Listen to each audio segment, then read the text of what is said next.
Connor to the goal line. Shifley deflects it in.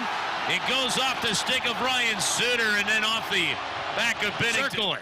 And then put it to the front of the net. Sundqvist, he scores! Oscar Sundqvist finds the rebound and another net front battle to a goal. Now to Jordan Kyrou. Into the circle. Shoots, he scores! Inside the post and a power play goal. 3-2 St. Louis. Kyrou puts the Blues in the lead. Shifley onto the puck behind the St. Louis net. Centers, they shoot, they score. 3-3 on a broken play. Offensive zone draw won by Winnipeg. Now to Morrissey near wing. Off the wall to Shifley, far side, score.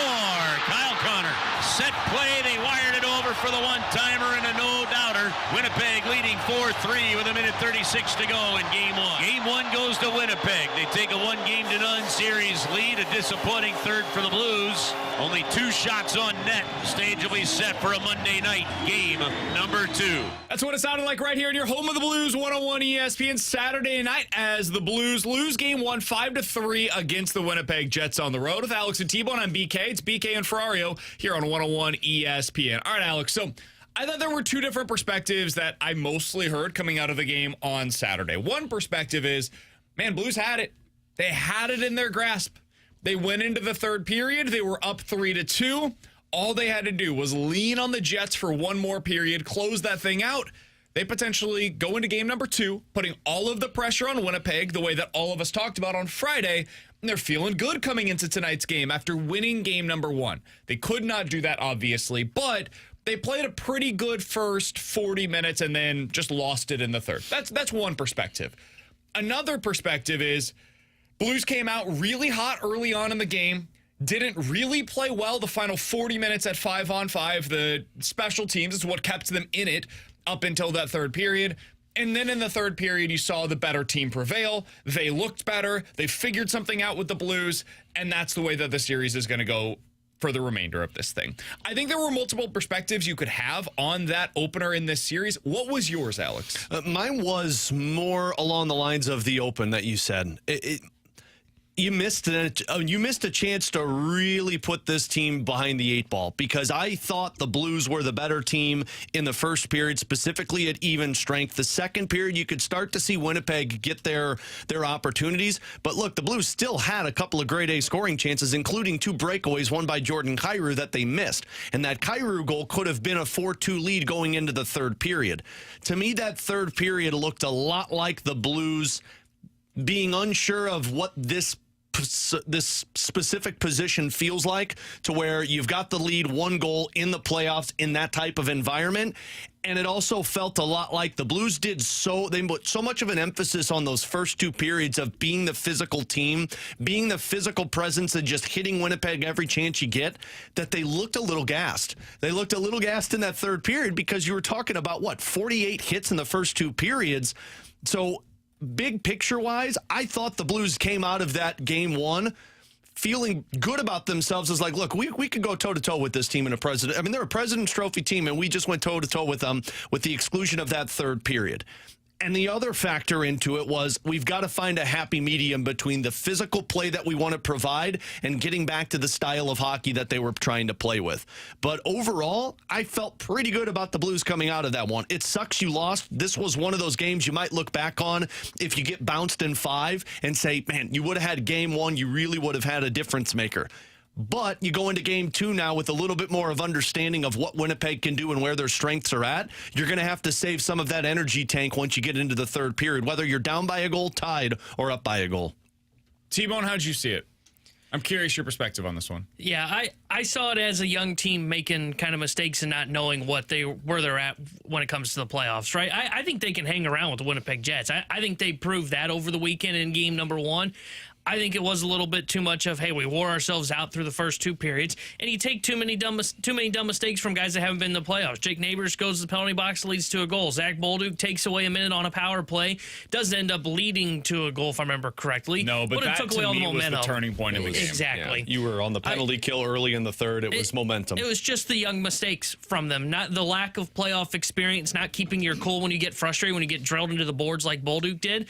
I think they showed they can hang around in this series. but I also think it was a learning moment of, hey, you almost have to play perfect hockey if you're going to beat a President's Trophy caliber team in the Winnipeg Jets, because it was just small little mistakes that led to whether it be momentum shifting or to goals going the other way in the Jets' favor. Yeah, well, and the one mistake, too, that in my opinion, really turned the game around wasn't just the Bolduc cross-check penalty, but it was Fowler going after that puck behind the net. You abandoned the front of the net and you left Iafallo all alone. You could do that in the regular season, and 9 out of 10 times you're not going to get burnt by it. The goalie's going to make the saves. The guy's going to bobble the puck. Scheifele doesn't make that pass. But in the playoffs, those bounces always seem to go against you, and it felt a lot of over-aggressiveness of, I got to get this puck. Thomas has got him one-on-one. Let's go heavy here. Let's go aggressive. And next thing you know, Parayko's by himself with 2 guys in front of the net. I didn't feel good about the Blues team game at 5-on-5 the entire last 40 minutes of the game. I'm just being totally honest with you. I thought they had a really good first period at 5-on-5. I mean, an excellent first period. One of the best that we've seen from them in a while. And then I didn't feel like they played well at all the last 40 minutes of the game. And this is where I feel like maybe I'm on an island here, and I promise you, this is not like some hot take thing or anything like that. It doesn't do me any good service with this fan base to say this on the air. I thought they were pretty fortunate to be where they were going into the third period based on their power play. And they earned that, don't get me wrong. Like, power play is a thing. It allows you to get a boost, especially in the playoffs. 5-on-5 games are really tight for the most part in the postseason. I didn't think that they matched up very well at 5-on-5 against the Jets in the final 40 minutes of the game. And I think a lot of that was because they were trying to hit everything, Alex. They had almost 0 sustained offensive zone time in the last 2 periods of that game. That first period, they played damn well at 5-on-5, and then it just evaporated. And I don't know if that's an adjustment that the Winnipeg Jets made. I don't know if that's just the Blues lost their legs. Like, they didn't have their sea legs in the final 40 minutes of the game. I can't explain it. But you had nothing from your second line. I mean, nothing. I think they finished with 1 5-on-5 shot on goal in the entirety of the game. I thought the fourth line was overplayed in that game. I understand why. Like, the explanation makes sense to me. You're trying to wear down the Jets, right? If you think this is going to be a long series, those punishing blows over time start to take. And now suddenly you get into game 3, 4, 5, and so on, and the Jets don't have the same speed. They're not quite as willing to go into those dirty areas as they were before. So I get it, but I felt like they overplayed them at times in that game. I didn't come away with that feeling, oh, Blues figured something out here, or the Blues were the better team, or the Blues were really close to the Jets. No, I left saying to myself, like, man, they were without 2 of their best players and from their top 6. And I don't know if they're going to get either of them back soon or at all in this series. But the Jets were without 2 of their guys that at least have a chance to come back at some point. You were without Holloway, who doesn't seem like is likely to come back in this series. And I thought they got pretty thoroughly outplayed at 5-on-5 in this series, or in that game for the large majority of it. I didn't have a great feeling coming off. Yeah, my biggest feeling that was negative was the third period. Like, second period, there were ebbs and flows. There was momentum swings. I felt like the Blues were good at times at 5-on-5. Winnipeg really had a lot of momentum at the end of it, and the Blues had a couple of chances that they missed the opportunity to capitalize on. I think the third period is where Winnipeg found their game. Somebody texted in, and it's a really good point. The Winnipeg Jets did what the Blues did back in 2019, where they were just going toe-to-toe, physical play. They'd let the other team wear themselves out, and then they would pounce in the third period. Sure. And really, that's what it felt like. And I lean more towards what T-Bone said, of where it was a little bit of an inexperienced team that was really understanding the gravity of playoff hockey. Now, when you say inexperienced team, I mean, you're talking about 5,000 games played on the defensive side. You've got Braden Shen. But you had a couple of, like, Cam Fowler hasn't played in the playoffs since 2016. You know, like the Blues guys who have been here, they haven't played in 3 seasons. And then you've got Neighbors and Bolduc and Snuggerud. These guys haven't played in the postseason before. And I think the wear and tear started to show in that third period because they lost gas in certain lines, and you had to start eliminating players in terms of playing them. Like, I think in that third period, Matthew Joseph skipped 4 shifts. Jimmy Snuggerud skipped 3 shifts. Bolduc skipped 3 shifts. So now you're once again isolating those individuals. And mind you, that was when you had the lead in the early portion of that third period. So Isn't that kind of telling, though? That the Blues basically trusted 9 forwards for the majority of the third period, and you are a team that relies on your depth of scoring. But I think the reason it got there was because of what the end of that second period looked like. I'm not saying it was the wrong decision. But I think it's kind of telling of where the Blues are at right now. Yeah, but I've also seen this where they have one game that is looking like that, and then they find a way to rebound from that. I think game 2 is going to be very telling for this team. Do you go into the shell of yourselves, or do you rebound from one bad game, one bad period that you've seen in the past? I think my thing is, I agree with you in general. I don't know that we've necessarily seen that same team since the Holloway injury. I almost view this team as a pre-Holloway injury and a post-Holloway injury. Since the Holloway injury, we've got to remember, they lost 3 of their last 4, man. This was more of what they looked like following the Holloway injury than what it was that we saw against Utah. And if we're being honest, what we saw against Utah was really just one great period, and you killed Utah, and they said, all right, we're good. we have nothing left to do here. And honestly, that looks kind of similar to last night. Blues came out, had an unbelievable first period, or Saturday night, had an unbelievable first period, and then kind of let off the gas a little bit. And I don't think that was a conscious decision. I think that was when they had their push. Winnipeg had their push in the third period. So, I don't know. I don't think that you got, destroyed in that game. Don't get me wrong. I just felt as though a lot of where the Blues' offensive chances came from in that one were on the power play. And I don't know if that's a sustainable way to win in this series long term. I think that you're going to need a lot more at 5-on-5. We will get into that, what the Blues are doing going into game number 2, which is tonight right here in your home of the Blues 101 ESPN. Pre-game coverage starts at 5:30 with Alex Ferrario. Puck drop for that one at 6:30. With Alex and T-Bone, I'm BK. In 15 minutes, we'll get into the Cardinals. Whoo, boy. Rough sweep over the weekend for them in New York. We'll get into it coming up at 11:30. But next, the Blues youth, yes, as T-Bone said, fully on display over the weekend. They're going to make some changes. We'll talk about that next here on 101 ESPN.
Alex Ferrario back with you to tell you about my friends out at Ted Drew's. We're getting closer and closer to that consistent warm weather, but even if it's 50s, 60s outside, that still doesn't take you away from going to get that delicious frozen custard that has been a staple in St. Louis tradition since 1929. 4 generations, a family-run business, have been running Ted Drew's for 95 years. It's been built on quality service and a love for St. Louis. And you can get out there. It's a year-round tradition where it's open officially now, and you see tons of families, tons of friends waiting in line to get that frozen custard or whatever flavors you want to put on it, and then afterwards sitting in the parking lot and enjoying their time together. You can mix and match. You could buy it in bulk. You can take Ted Drew's home with you. Hopefully you did that for Easter yesterday. It's the perfect dessert to bust out for those family functions. While you're at Ted Drew's off of Chippewa, make sure you do yourself a favor and walk across the parking lot and check out the Ted Drew's gift shop, where they've got Ted Drew's apparel, kids and adult sizes. They've got hats, they've got drinkware, and they've got Ted Drew's gift card. So whatever it might be, make it an appointment for you and the family, you and the friends, to get out to Ted Drew's frozen custard. It really is good, guys and gals.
Well, I think you just got to let them learn, and listen, a lot of them made a lot of real good plays too, right? And it's that balance. It's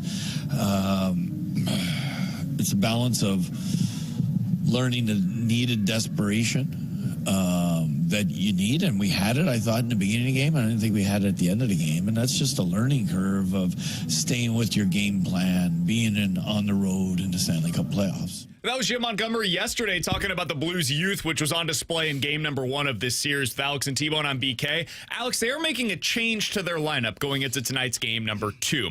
Snuggerud is bouncing up to that top line with Thomas and Buchnevich. Neighbors then drops down to the second line with Shin and Kyrou. That's the only notable shift. Same third line, the 70s line, WTF line as is. Fowler with Parayko, Broberg, Falk, and then Suter and Leddy are the third pair going into tonight's game. I was wondering, maybe, do you make a switch with that? Sounds like they're going to stick with the experience as opposed to going with the more physicality with Tyler Tucker. I don't think they felt as though they were missing any physicality in game number 1. That's not what ended up losing them that game. In fact, you need to take back the physicality a little bit. Agreed. So game 2, they make the swap with Snuggerud and Neighbors. What do you make of that decision? Obviously, it's not as though you can put a more experienced player into the lineup right now. You just don't have one. Holloway you'd love to have. He's not available. So what do you make of the change that they made? I mean, it makes sense because you just did not have that second line the entirety of the game. I mean, Shen, Kyrou, and Snuggerud, with the exception of Kairou's couple of scoring chances, one on the power play that he did score, and Braden Shen hitting everything, that line had 0 offense. Natural stat trick had him at 0 scoring chances, 4 and 6 against. I think their Corsi rating was like 18%. So it was a line that you mentioned how they had to overuse the fourth line. Yep. Well, the reason was they did not have a second line to go to, and so they were finding different ways to get that one going.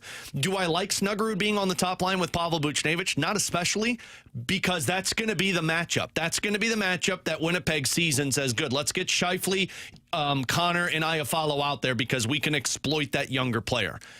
But you've got to do something for that second line, and they don't want to take Bolduc off of it because they don't feel that Neighbors should move down to that bottom line. Now, should they have kept Neighbors at the top line and put Bolduc with Shen and Kyrou and then drop Snuggerud? Maybe, but not man, that third line would be a very large liability. Like, I think they're looking at this as, look, if we put Snuggerud down there, Joseph's had a rough couple of weeks. If we put Snuggerud down there, that's 2 guys that are kind of defensive liabilities with Oscar Sundqvist. Whereas if we put Snuggerud, Thomas and Buchnevich can cover some of the warts that he may have. Maybe, but the matchups are a little different too. If you put him on that top line, he's going up against Scheifele and Connor for the majority of the game. I don't feel like, at least since we've seen Snuggerud, that he has been a guy that's putting the puck in a bad spot. Now, has he gone absent? Maybe. I don't think he's been a defensive liability. And they need a shooter on that top line. I love Neighbors up there. They've got to have somebody who can shoot the puck with Thomas and Buchnevich. But isn't that what you were just saying about the third line? Like, if you put Snuggerud on the third line, he's a defensive liability, and that's why you don't want to do it. Totally. So, yes, but what I'm a little confused. What I'm saying is, when he has mistakes, which I'm sure he's had some that don't stand out to us, maybe because it's not going in the back of the net. When he has some in a game, it's Joseph and Sundqvist out there. You've got one guy that's trying to cover that for you. I think Snuggerud plays a little bit better when you've got 2 guys that can cover more space that Pavel Buchnevich and Robert Thomas do. But again, I think we could argue the same thing. Snuggerud's been playing on a line with Shen and Kyrou, who aren't the best defensively sound lines. And they haven't been a liability, it feels like. I think they were a little bit in that last game, to be honest with you. I thought more of that, though, was the lack of offense. They just didn't have anything sustained in the offensive zone, so maybe that led to the defensive issues for them more so than anything that they necessarily did themselves. They had, I said earlier, 1 shot on goal at 5-on-5. It was actually worse. They had 0 shots on goal at 5-on-5 to that Snuggerud, Shin, Kyrou line in the entirety of the game. 0 shots on goal. They were on the ice for nearly 10 minutes. That just can't happen. So they had to make some kind of a switch, and then it becomes a question of what do you do? To me, Bolduc has just earned that opportunity to bump up into the lineup. I know he had a really silly mistake. Bolduc would tell you it was a silly mistake. They got into his head. I think it was Iafallo, if I'm not mistaken. He ends up with a cross check while they're getting ready to come off of the ice. Dude, just go the extra 5 feet, get off of the ice, clear your head, and then go back out there. It's a very simple thing. Unfortunately, they got to him. It's a youthful mistake. It is what it is. I thought he overall had a fine game in that one. Just had that really bad mistake there. I would rather see him bump up and then have Snuggerud bump down a little bit. And part of this is, Alex, I agree with you. I don't think Jimmy Snuggerud is like a huge defensive liability. I do have questions, though, about his youth going up against that top line. That Scheifele line is really freaking good, and it is the number one thing you have to eliminate going into this series. If you can shut them down, or at least slow them down, you have a decent shot of winning this series, really. Yep. If you can't, though, you have no chance of winning this series. And so to me, I just trust right now, and maybe this is a me thing, Zach Bolduc over Jimmy Snuggerud in those situations. That's why I would have bumped him up. I do like them going with Jake Neighbors, though, on that second line. That to me is the guy that has always made sense for them. You have to decide what is it about Dylan Holloway that you would like to replace. Do you want to replace the speed, the shot, the physicality? What is it that you need to replace on that line right now? To me, in this series, you need to replace some of that puck retrieval skills. Yeah. And I don't think Jimmy Snuggerud did a good job of that in this game. That's not a shot against him. It's a really hard job, and it's not necessarily his role. I think Neighbors will do a better job of that with Kyrou and Shin going into game number 2. Yeah, my only problem with that line is when we saw it without Holloway, it was just very slow. And you lose Jordan Kyrou's offensive ability when they play that way. Neighbors is a guy that likes to play below the goal line. Kyrou's likes a guy that he goes from low to high. And you're trying to get two different styles to mesh, but you've got to try something different. I'm with you. I think I would have gone Bolduc up there with Buchnevich and Thomas, but they obviously feel like they need to have a third line that, to me, wasn't very dominant in that game. They had a couple of moments. Of course, they scored that goal. Oskar Sundqvist gets it in front of the net. But it's a line that has been consistent for them, and I guess you don't want to break that one up. The real problem here is you're trying to find something that meshes with that Shen and Kyrou line, and it's just too hard to find right now. Yeah, and I think it's Neighbors. I'm with you, Alex. It's not a perfect fit. You don't have a perfect fit. Perfect fit is Dylan Holloway. He ain't available for you. So you got to make the best of what is a less than ideal situation, and this is the way that they're going. Again, if you missed it, they are making some changes to the lines going into game number 2 of this series against the Winnipeg Jets. Snuggerud bouncing up to that top line with Thomas and Buchnevich, and the Neighbors will drop down with Shin and Kyrou going into game number 2. Alex, how do you feel about the series right now? I know we talked about it coming off of game number 1. How did you feel about that game? But how do you feel about them in the bigger picture after seeing how these teams match up in game 1? I feel like they still have a shot in this series. I'm trying not to do this with blue-colored glasses on. Like, I'm trying to look at this from the 10,000-foot view. Sure. I saw the way they played in the first period and thought, okay, they are toe-to-toe with them at even strength. And guess what the advantage was? It was special teams for you. So if special teams is the opportunity for you to pounce and you can stay at even strength with them, I think you can beat this team. We'll get into this a little bit later. Guys, Connor Hellebuyck has a weakness. I know it doesn't feel like it. I know he feels like Thanos to everybody. I promise he's not. They beat him twice top-shelf glove side, and then they beat him once top-shelf shoulder pad side. They can beat Connor Hellebuyck, and that's why that game 1 feels so frustrating, because it's like, man, you found a way to pierce the shield, and you just didn't finish through with it. I think this is going to go deep. I think this is going to go 6 or 7 games. You mentioned it. One task, which is a major task that a lot of teams haven't figured out, you've got to find a way to quiet the top line of Scheifele and Connor. But I do think that as long as they can try and stay away from trying to be the most physical team in the National Hockey League in the playoff series and just play the brand that you have had expertise with all season, I think you could stay with them at 5-on-5, and you have to find a way to stay more disciplined. I don't feel great about it. I don't think anything in game 1 really changed the way that I see this series, though. Either way, if you were really confident going in, like Alex, I don't think that game 1 necessarily dissuades you from that. I felt kind of in the middle. I was like, I lean Winnipeg Jets. The injury, maybe this is the biggest thing. To me, I thought the 2 injuries from the Winnipeg Jets would have a bigger impact than it felt as though it did going into game number 1. I didn't leave that game thinking to myself, man, they lack a lot of depth. I thought they rolled 4 lines pretty well in that one, and it did not show up nearly as much as I was hoping or anticipating. So that's probably the biggest thing that's changed for me is I thought you were the team that looked like you were missing more from your lineup than Winnipeg, despite them missing 2 players and you missing 1 right now. So I still feel the same way. I think it's a 5 or a 6 game series in favor of Winnipeg. I do want to see what it looks like going into game 3. How does it look when you have the matchups as opposed to them being able to dictate the matchups on home ice? That could change some things, but I just think they're the better team right now. And that's no shot against the Blues. They are in a pretty close to all-in year, Winnipeg is. You are very much in a transition year. This is already a win for you to even get to this place. But game one, to me, it felt as though they were the better team, especially at 5-on-5. And this goes to show you how important a game two is. The Blues have, in their franchise history, gone down 18 times, down 2-0, and they've only come back from it once. Oh. And that was in the 70s. Yeah, I would have to look this up. It might be. I can't imagine there are a lot of teams in general that go down 2-0 and come back to win the series. Yeah, I don't know that. The 3-0 I know is a very small percentage, but 2-0 I'm not sure.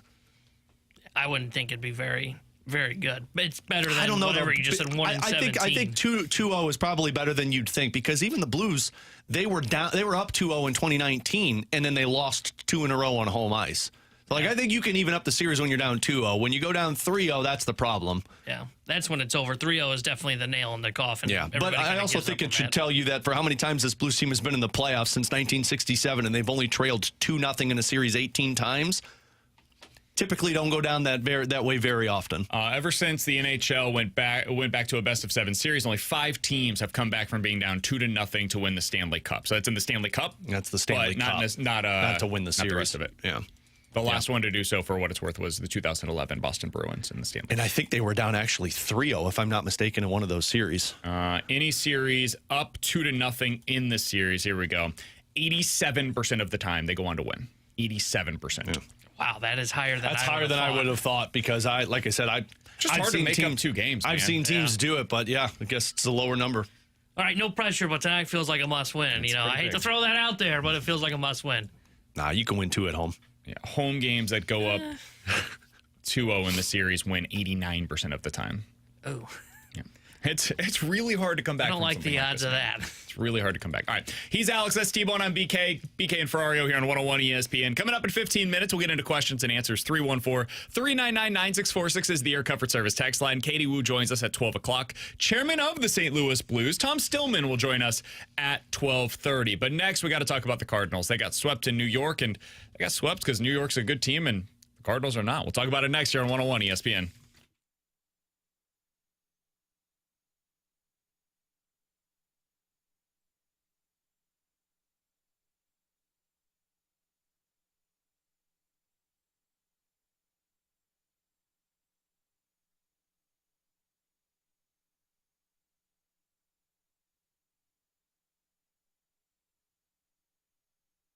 Alex Ferrario with you to tell you about my friends out at Rhino Shield. When it comes to the exterior of your home, if you need a facelift, that's where Rhino Shield comes into play. Whether you've got an older house that you just moved into, or maybe you've been living there for a really long time and the paint just doesn't match the other houses on the neighborhood, or maybe it's gotten worn down from all the water, the moisture, the sun beating down on it, and it needs a new look. Rhino Shield can come in and they can give you the confidence that you won't have to worry about it again, because the product they use is not paint. They use a ceramic coating that is engineered to outlast paint. It sticks 8 to 10 times thicker. Plus, it's 100% waterproof. It deflects 90% of the UV rays, and it's all backed by a 25-year transferable warranty. Darren and his team, they get out there, they schedule it, they're done in a matter of a couple of days, and it looks brand new. And I had this done in 2020. My house to this day looks like Darren and his team just got done with the work. So check out, you can have them come out to give you a quote. Darren and his team do a phenomenal job. 877-25-RHINO, 877-25RHINO.com.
Tanner Hendrickson here with a Sports Center update driven by Johnny Londa Chevrolet and Johnny Londa Autoplex. Blues fell to the Winnipeg Jets over the weekend as they trail 1-0. Game 2 tonight in the best-of-7 series against the Jets. Well, pregame coverage starting at 5:30 with Alex Ferrario, then puck drop at 6:30 with the voice of the Blues, Chris Kerber. And the Cardinals got swept over the weekend by the New York Mets. Tonight, they're on the road as they visit the Atlanta Braves. 6:15 will be first pitch. Eric Fetty will get the start for St. Louis. The Sports Update is driven by Johnny Londa Chevrolet and Johnny Londa Autoplex. See them at Londoff.com. Chevy, together we drive.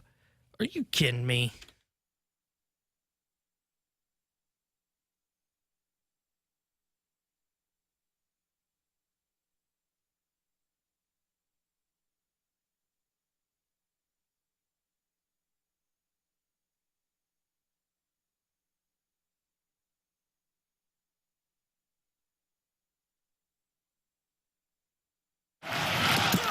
Struck him out, and the ball game is over. Ryan Stanek puts on the finishing touches, and the Mets complete a 4-game sweep of the Cardinals for the first time since 1986, as Clay Holmes goes 6 innings for the first time, and the Mets put up 7 runs and 11 hits and send the Cardinals out of town with 4 straight losses. I mean, there's no sugarcoating that one. It was a rough series against the New York Mets. One of the teams looked like a legitimate contender. I was highly impressed by the New York Mets. The other one looked like a team going into a transition year. With Alex and T-Bone on BK, that audio courtesy of SNY in New York. Alex, the Cardinals lose 4-1, 5-4, 3-0, and 7-4 over their 4-game stretch in New York. In their first game of the series, they were able to muster up exactly 3 hits. Against Senga, again, 3 hits. They went 0 for 8 with runners in scoring position. So in those 2 games, not hard to see what happened. Your offense went flat. And that happens sometimes. You'd prefer it not happen as often as it has lately, but we can get into that. In the 5-4 loss, Fernandez allowed the walk-off. Michaelis hit the wall in the 5th inning. You had to go aggressive with your bullpen. Boom, that's it. Yesterday, guess what? Fernandez again. He comes in, and JoJo didn't have his best stuff. They allowed 4 hits, 4 runs, in just over an inning. There's your story of the series. Fernandez wasn't very good. Your offense had 2 bad games, and you lose 4 straight to the Mets. What'd you make of it? Frustrating, mostly because what they were building going into that series, I think I said going into it, like at worst, you take 2 of 4. You take 2 of 4 because the pitching matchup favored you in 2 of the 4, and your offense, you felt like it wasn't a pitching staff that was going to dominate you, and you come out of it without a win, and 2 of them felt like they were right there for you, and you just mentioned the 2 scenarios that happened. Honestly, though, part of me is a little like, this is why I didn't want to get too excited about the offense. 6 for 35 with runners in scoring position in that series. Like, it's an offense that was awesome at the front part of it, but you wanted to see what it looked like as it gained a little bit more steam, as it went through deeper into the season, and as you started to play the games without the days off and rest and things like that. It's also one of those that you look at and you say, I could totally see the Cardinals rebounding from that and taking 2 of 3 against the Braves, or coming home and winning the series against the Brewers and the Reds, and we're feeling fine about it. It's what we really didn't get to over the last couple of days last week. I don't know what to make of this team, because on one hand, I could look at it and say, hey, you're better than what I expected, which honestly is a positive. But on the flip side of it, you see that moment against the Mets, and you're like, see, this is why I just don't know where to go with this team. Yeah, they continue to feel like they're building momentum, and then they just come to a screeching halt, which is frustrating. But, I didn't think they played bad over the weekend against the Mets. Now, their bullpen did their bullpen thing and blew up a couple of times. But offensively, I thought they were okay. Yeah, they didn't come through with one of those big hits. They've been good overall in the season, so I'm not going to crush them too much for this bad series against the New York Mets. Their rotation was solid throughout. I mean, Michaelis, you know what you're getting in Miles Michaelis. Outside of him, I thought the rotation was fine. It was really just the bullpen that was the biggest problem for the St. Louis Cardinals.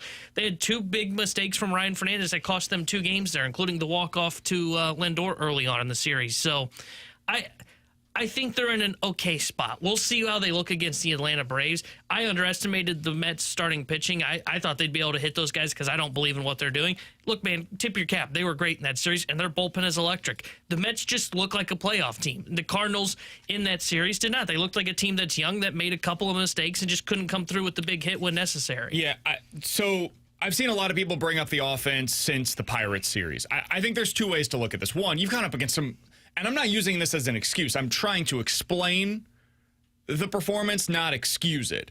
They've gone up against unbelievable pitching since that Pirates series. I mean, you went up against Skeens, you went up against Valdez, you went up against Nola, you went up against Wheeler, you went up against Senga in this series as well. You've gone up against legit #1 starters for playoff teams in the last 13 games or so. Again, not excusing it, explaining it.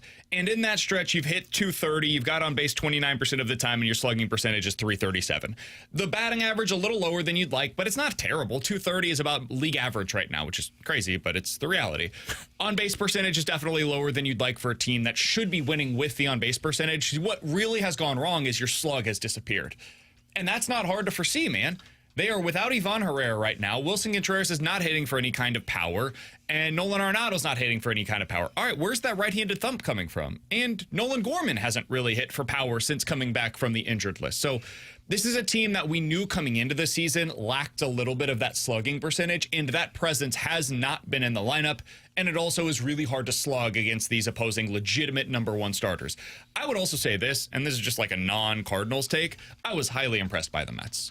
They played a damn good series, man. You just got outclassed by a team that has a real chance to win the World Series this year. That to me is what really happened in that series. Is their pitching is better than I thought. They're #1 in Major League Baseball right now in team ERA. I thought that was a little flimsy, and maybe it proves to be that. Maybe it does end up coming back to the pack. But the way that they're pitching right now, especially that bullpen, is as dynamic as any team's stuff as I've seen so far against the Cardinals this season.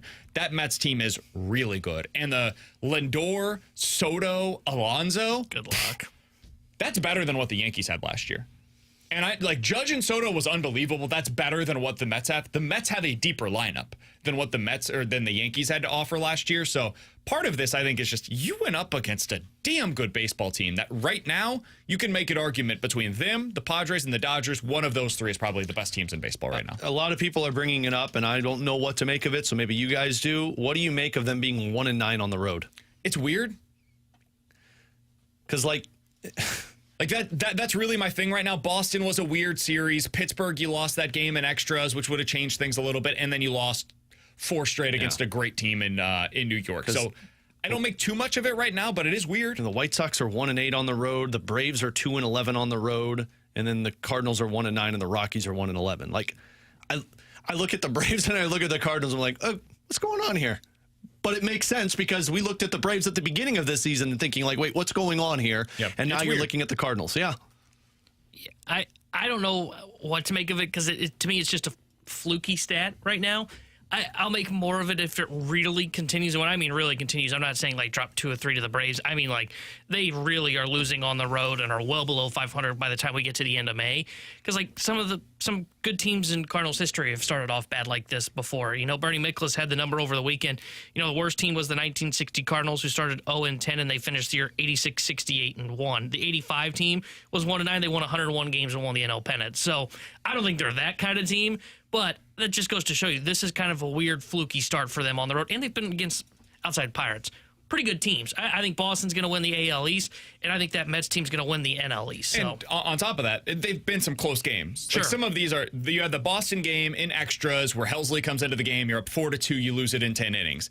You had the game against the Pirates where you had 5 base runners that were thrown out at home. You end up scoring 1 run in the game, losing the 13th inning because Roycroft imploded. And then over the weekend, you had the game where you get walked off by Lindor. You had every opportunity to win that thing, and you just couldn't find a way to pull it off. So some of these games are just 50-50 propositions that went the other direction. It's like if the Blues had a game where they go in, they outshoot the opposition 30-10, and they lose because there were 3 backdoor tap-ins from the opposition, right? Sometimes that stuff just happens. It's just the weird puck luck or batted ball luck, whatever it is. They were flat out outplayed over the weekend. I want to make that very clear. There's not me caping for them, but some of the previous series, they had a game or two where it flipped on a dime. And I don't think that's necessarily because they're some historically bad road team. They just happen to lose a couple of games. And this stuff, I believe, will get leveled out over time. The problem is, man, it's happening again, where early in the season, you start out roughly 500 through the first 20 games of the season. And then here we are, 22 games into the regular season. You're 9-13, having been swept on the road at the New York Mets. And what lies ahead is 3 at Atlanta, where you've had some horrible series in recent years. Oh, And then you come back home against the Brewers, who have put you into the gravesite before, and you go back on the road, and tell me if you've heard this one before, Cincinnati is waiting for you. Oh, I hate that place. Where the Cardinals pitching goes to die, specifically with Sonny Gray. So, I don't know. I don't really know what to make of it just yet, but what my fear is, we've talked about it before, 10-24, 15-24. That's how you started each of the last 2 seasons. You can't let that happen again. You have to stop the bleeding here and give yourself the opportunity to get back on track. Well, good thing they're showing some urgency. Yeah. Rolls his eyes. Those 2 games in the NL Central, those 2 series in the NL Central, I should say, that's going to be a moment that I'm going to be like, okay, I think that might be when you fall off the bandwagon of it. And last year, when they lost the series to the White Sox, now, look, there's no comparison to the White Sox because that was awful last year. Yeah. But then you lost 2 versus the Mets, and then you lost 3 of 4 against the Milwaukee Brewers. And I remember, I think that Monday or Tuesday, I said, this is why I'm not going to buy into the Cardinals, because you can't beat the team that you're supposed to be competing with in the NL Central. Mets make a whole lot of sense. If you lose to the Braves, even though the Braves are playing bad, Braves are always considered a World Series contender. And I think they're going to figure it out. I don't know. I think they are this year's Astros. Yeah. Where the Astros last year got off to that horrible start, and eventually it was like, oh, yeah, they're still the Astros. Yeah. Braves are going to be that team this year, in my opinion. But then when you do the Reds, and then when you do the Brewers, if those are the series where you're having the same issues to where if it's not one thing, it's the other every single game, that's where it's going to be very hard for any Cardinals fan to be like, man, your path to a playoff spot is the NL Central, and you can't beat these teams? Fetty back on the mound tonight. On the road at Atlanta, Katie Wu will be in attendance to cover that game. She will join us coming up in about 15 minutes. Coming up next, 314-399-9646 is the Air Comfort Service text line for questions and answers here on BK and Ferrario.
Alongside Alex and T-Bone, I'm BK. It's BK and Ferrario here on 101 ESPN. Katie Wu joins us in about 10 minutes here on the show. 314-399-9646 is the Air Comfort Service text line, though, to get involved in the show. From the 479, how's T-Bone feeling about his T-Bone 3 predictions right now, specifically the 35 bombs for Wilson Contreras? Well, if there's one thing I know about T-Bone, those T-Bone 3, there's always one that is just... Yeah, that one's not looking great. Gorman, 40 bombs last year? Yeah. Scott stealing, what did I say, 40 bases or 50? Yeah. He might do it. There's a chance. Walker being benched in a month, that looks possible. I did say that one. I said Walker would be benched and Wynn would have a down year. Now, Wynn turned it on before getting hurt, so maybe that part doesn't Well, he is down, though, so... Yeah, exactly. So I'm technically feeling 2 okay. or 3 is okay. Hey, it's still a young year. When the weather heats up, that ball starts flying, that's when that torpedo bat will be launching those home runs. So It's been a weird year for Walker, man. I feel confident in him now in the outfield. His problem is, once again, at the plate. He's on the ground all the time, and when he was having the numbers still, people got mad at us for mentioning that, and then now people are back to saying Walker's a problem at the plate. Well. The process... It feels better when you're watching it. Like, it doesn't feel as though he's up there just flailing. He seems like he has more of a plan, but the results look very similar. Yeah. When he hits the ball, when he puts it into play, it looks a lot like it has in the past. And the problem is now you've got another hitting coach that's having success with certain hitters. That doesn't bode well for a guy like Jordan Walker if he continues his struggles. But I don't know if it... I think I understand what you're saying, Alex, just to make sure. Like, I think at some point it's on Walker. That's what I'm saying. I'm saying, like, it's you're eliminating X factors. Sure. It's like, okay, well, maybe if it was the hitting coach and Turner Ward wasn't getting through to him, well, now we got Brant Brown. Well, Brant Brown's working for Victor Scott. He's working for Mason Wynn. He's working for Alec Burleson. He's working for these guys. What's not happening with Walker? All right, 314-399-9646 is the Air Comfort Service text line for questions and answers. Guys, do you think that the Blues' recent woes aren't just due to Holloway being absent, but more so to do with the Blues' inability to close the door on games? And if so, what do you make of it?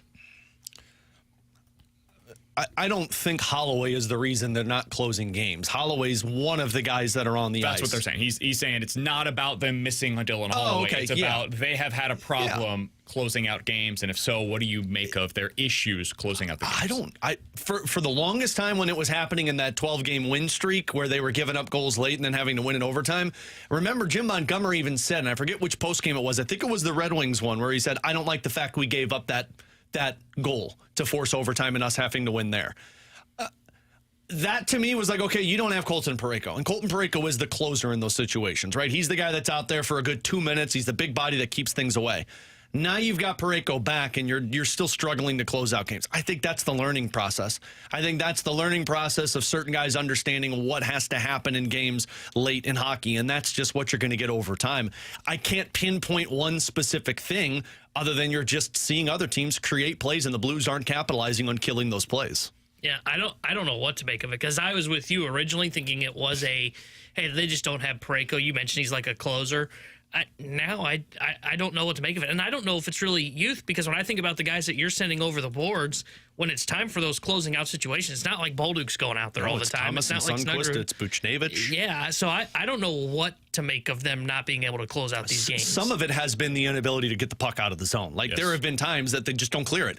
But like the Winnipeg game, you lost the faceoff. That's what happened. You lost the faceoff and you didn't get the puck back. And sometimes it does come. That's why you see Jim Montgomery send 2 guys out to the centerman, or to take a faceoff, 2 centermen, because if one gets kicked out or if one just stays in the circle, if he loses it, you've got to regain possession. All right, from the 314, Alex, I know this is something you brought up pre-show today. Wanted to make sure that we address it. From the 314, I missed it. Have you guys talked about how bad Parayko was on Saturday?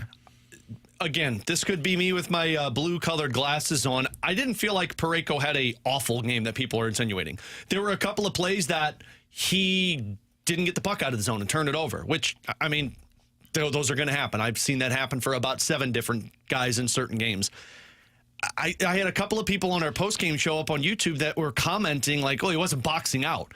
Man, what goal did he not box out on? He wasn't on the ice for 2 of them, and the 2 in the third period. The one was Fowler that was pinching in, and Parayko was defending Kyle Connor in front of the net. And the Kyle Connor goal, he was on Connor, but that one-timer, how many times have we seen it this season where a guy takes the shot and a defenseman partially blocks it but just rims off of his skate and into the back of the net? Again, did he turn the puck over and lose a couple of board battles? Yeah, and he's got to be stronger on that one. I didn't feel like he was the worst defenseman on the ice in that game. Thought he was fine. I didn't think he was great. And the Blues kind of need Colton Parayko to be great. Yep. Maybe that's where this perspective is coming from, is he played in a top 5 Norris Trophy caliber season for most of the year, and right now he's not playing up to those standards. I don't think he was the problem, though, for you in that game. Fowler had a couple of bad plays. I thought overall for the first 2 periods, though, Fowler played pretty well.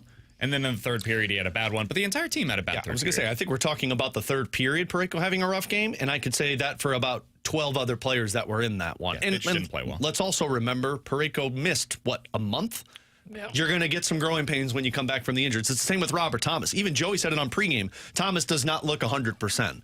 Just what happens when you come back from an injury to play in the playoffs. It's playoffs. Everybody's going to play. You're going to get about 65% of them if they're hurt. He's Alex's T-Bone on BK. Coming up next, Katie Woo, Cardinals insider for The Athletic. She'll give us her thoughts on the weekend that was in New York, what she makes of their series, what the plan is with Mason Wynn, with Thomas Saggese, what they do now that Fernandez has had a couple of more blowups, and she had a really good story over the weekend about Miles Michaelis and how the team is approaching him moving forward. Lots to get into with our Cardinals insider, Katie Woo, next here on 101 ESPN.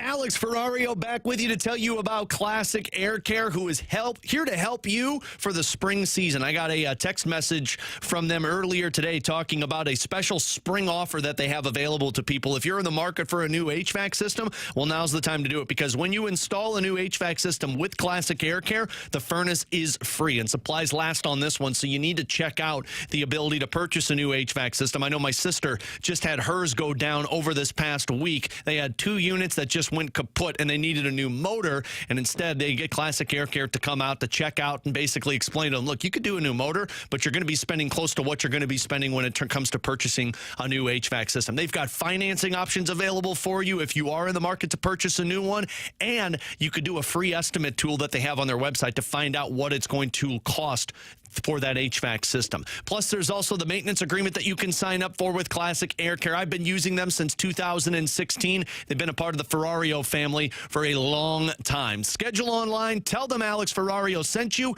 Classic Air Care and ClassicAirCare.com.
Katie Wu covered the series for the Cardinals versus the Mets up in New York. They were swept 0-for-4 in the series. Offense goes cold a couple of days. Ryan Fernandez has a couple of bad innings. Overall, though, they just went up against the better team, and that was really the story of the weekend. Katie Wu is the Cardinals insider for The Athletic. You can read her great work over there and follow all of her tweets on Twitter at Katie J. Wu. She joins us each and every Monday via the Callier and Thompson hotline. Katie, we appreciate the time as always. What did you make of the 4-game sweep in New York for the Cardinals? Yeah, guys, so it wasn't great. I'll say that. But I think you're spot on here, BK, because we can analyze the last 4 games and we can talk about, a flat day from the offense or who was in from the bullpen, what the lineup looked like, structure, playing time. We can talk about all of those things. But the Cardinals lost this series to the Mets and were just outplayed from start to finish because the Mets are the better baseball team. And that, to me, was the story of the series. You saw the growing pains of the Cardinals and their development plan and their transition season matched up against a true National League juggernaut in New York. You'd like to get at least one game, sure, because a 4-game sweep is objectively hard to do. But it didn't happen because the Mets, again, were just the better team. And this is when I think you're starting to see the microcosms of the transition season. There are going to be multiple series where hopefully the outcome isn't, as bad as the last one, but where the emphasis is going to be on individual players and developing and learning from in-game situations rather than the team win. And I think that's a little frustrating from Cardinals fans because that's not any kind of band of baseball that any one of us are used to, right? But it was exactly the premise of the season going into it. The Cardinals are okay conceding some, not all, but some victories if it means that individual players are learning and taking steps forward. And we saw a lot of that against New York. Katie, I know the Cardinals aren't going to have this mindset, but I'm asking you personally, when you look at the sweep versus the Mets, and look, they're coming off of 2 series wins against the Phillies and Astros, so you come off of that feeling really good about it. But is there any concern that this might be the letdown moment of the season with the Mets and then the Braves and then the Brewers and then the Reds? I don't know if there's going to be a letdown point of the season. I think we just signed up for a roller coaster of a year because you're going to have weeks where they play great baseball against the Phillies and the Astros. And then you're going to have series like this weekend where, they played good baseball for the quality of their roster. So I want to clarify that. They played good baseball based on who they had on the field and available at the time. It just was not nearly enough for a Mets team that played great baseball, right? So we're going to see multiple series like this, multiple games where you're just kind of riding the ups because sometimes individual players are going to click and sometimes they're going to learn. And it's balanced a little bit by the veterans. You still have Arenado, Contreras, Sonny Gray has been really good at that top of the rotation. But the emphasis is on guys like Jordan Walker, Victor Scott, Nolan Gorman, Lars Nootbaar, Brendan Donovan, taking individual steps forward. So I don't really know if there's going to be a letdown point of the season. I think it's all of us, and I'm talking players, coaches, fans, media, learning to understand, what does this transition season actually look like? And it's going to look exactly like we just saw over the last 2 weeks, a lot of highs and some lows. So in the last 2 weeks, Katie, the offense is something that a lot of people are talking about, right? Walker's had his struggles. Gorman hasn't looked the same since coming off of the injured list. Contreras is still struggling right now. No Mason Wynn, no Ivan Herrera. The results, 17th in batting average in Major League Baseball with a .230 average. That's not bad, but the on-base percentage has tailed down to a .290, and then the slugging percentage in this 2-week stretch is 28th in baseball at .335. That's going up against the Pirates, the Phillies, the Astros, and then the Mets over the weekend, who have the best team ERA in baseball. My question to you on that. What do you make of it? Is this a matter of easy to explain? They went up against some of the best pitchers in baseball in this stretch, or is it something more than that? How do you view the offensive struggles over the last 2 weeks, Katie? It's both, and I'm glad you prefaced this with the amount of information that you did. The amount of arms the Cardinals have seen over the last 10 days, lethal. I mean, you're seeing some of the best in baseball. Like you said, that Mets rotation, they can pitch. And they're not getting any better with Spencer Schwellenbach and Spencer Strider back-to-back in Atlanta. But you think about even facing Paul Skeens in Pittsburgh, Mitch Keller right after. You saw Nola, Sanchez, Wheeler. You saw Valdez. Hunter Brown is a rising star. And just go down the list of lethal arms the Cardinals have seen. That's going to explain a little bit of the team offensive performance. Another thing that's going to explain, no Herrera, no Mason Wynn. Ivan Herrera's injury has impacted the offense at least more than I thought it was going to at the time, because he was swinging one of the best bats, and you can plug him in the 2-hole when guys like Contreras are continuing to struggle. Without him, the Cardinals lose a true consistent bat who can hit for power, but can also hit for contact, and is just a really strong hitter that can place, anywhere in the lineup. We'll see if he can come back in the next couple of weeks. Mason Wynn should at least, I think, be back some point this series. We'll see about that as well. But another thing that we're going to see are the highs and lows of players like Walker and Gorman, because as they adjust to pitching, pitching's going to adjust to them as well. And it's going to be the back and forth. The difference is they're going to continue being put out there every single day because, again, that's the plan. That was the whole premise of this season. Give guys opportunities to fail at the major leagues, learn from them, and succeed again. So, yes, Jordan Walker didn't have a great series in New York. None of those pitchers, Senga, Clay Holmes, they do not, I know he didn't face Senga, but they don't match up well for a lot of these players, Jordan Walker, Nolan Gorman swing specifically. So we're going to see them continue to struggle, and the point is for them to learn and adapt and grow and make the adjustments in real time rather than risk the option of, the looming, am I going to go down to AAA? So it's a combination of all of those things. All of them are legit, but I'm not that worried about the offense because this is kind of what it's supposed to look like at some points during the season. Katie, I was going to ask you specifically about Walker because I asked you on Monday that looked like he was a confident guy at the plate. And since then, not just the Mets series, he's got 1 hit in his last 6 games. Is there any concern from the Cardinals on Jordan Walker? Or is this, like you mentioned, just the learning approach that they're forcing him into this season?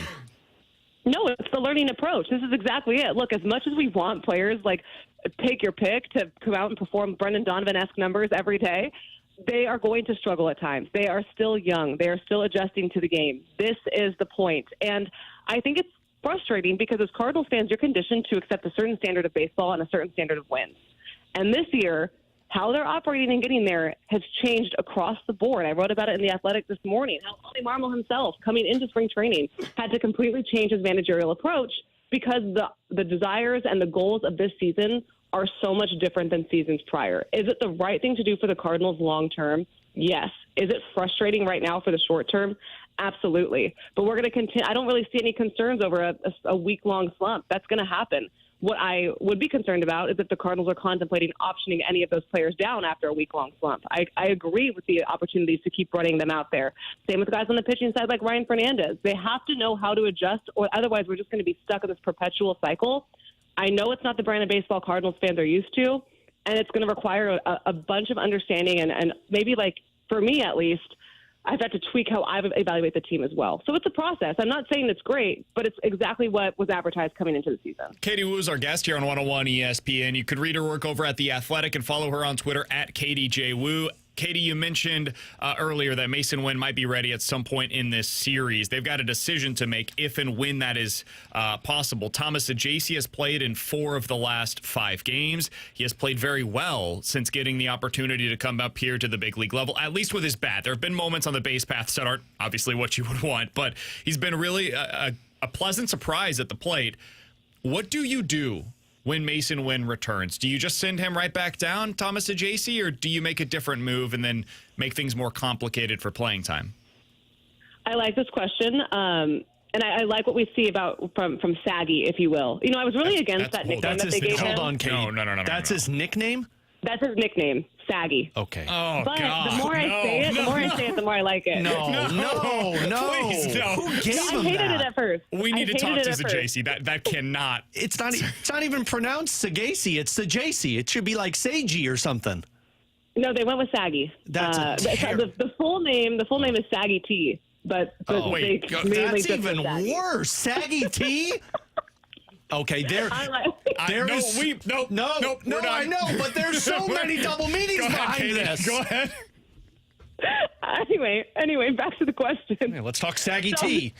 Let's talk Saggy T. He's looked really good at the plate, and you're right. There have been some growing moments, some trials and tribulations, if you will, on the base paths. And that's, again, what Ollie Marmol talked about with his approach. It's like we have to have those conversations in a different way. Normally, if a player, runs into an out on a ball hit to the third base and, down 3, you're getting in their face. You're yelling at them like, hey, you got to focus. You have to lock in. In this case, it's a learning opportunity.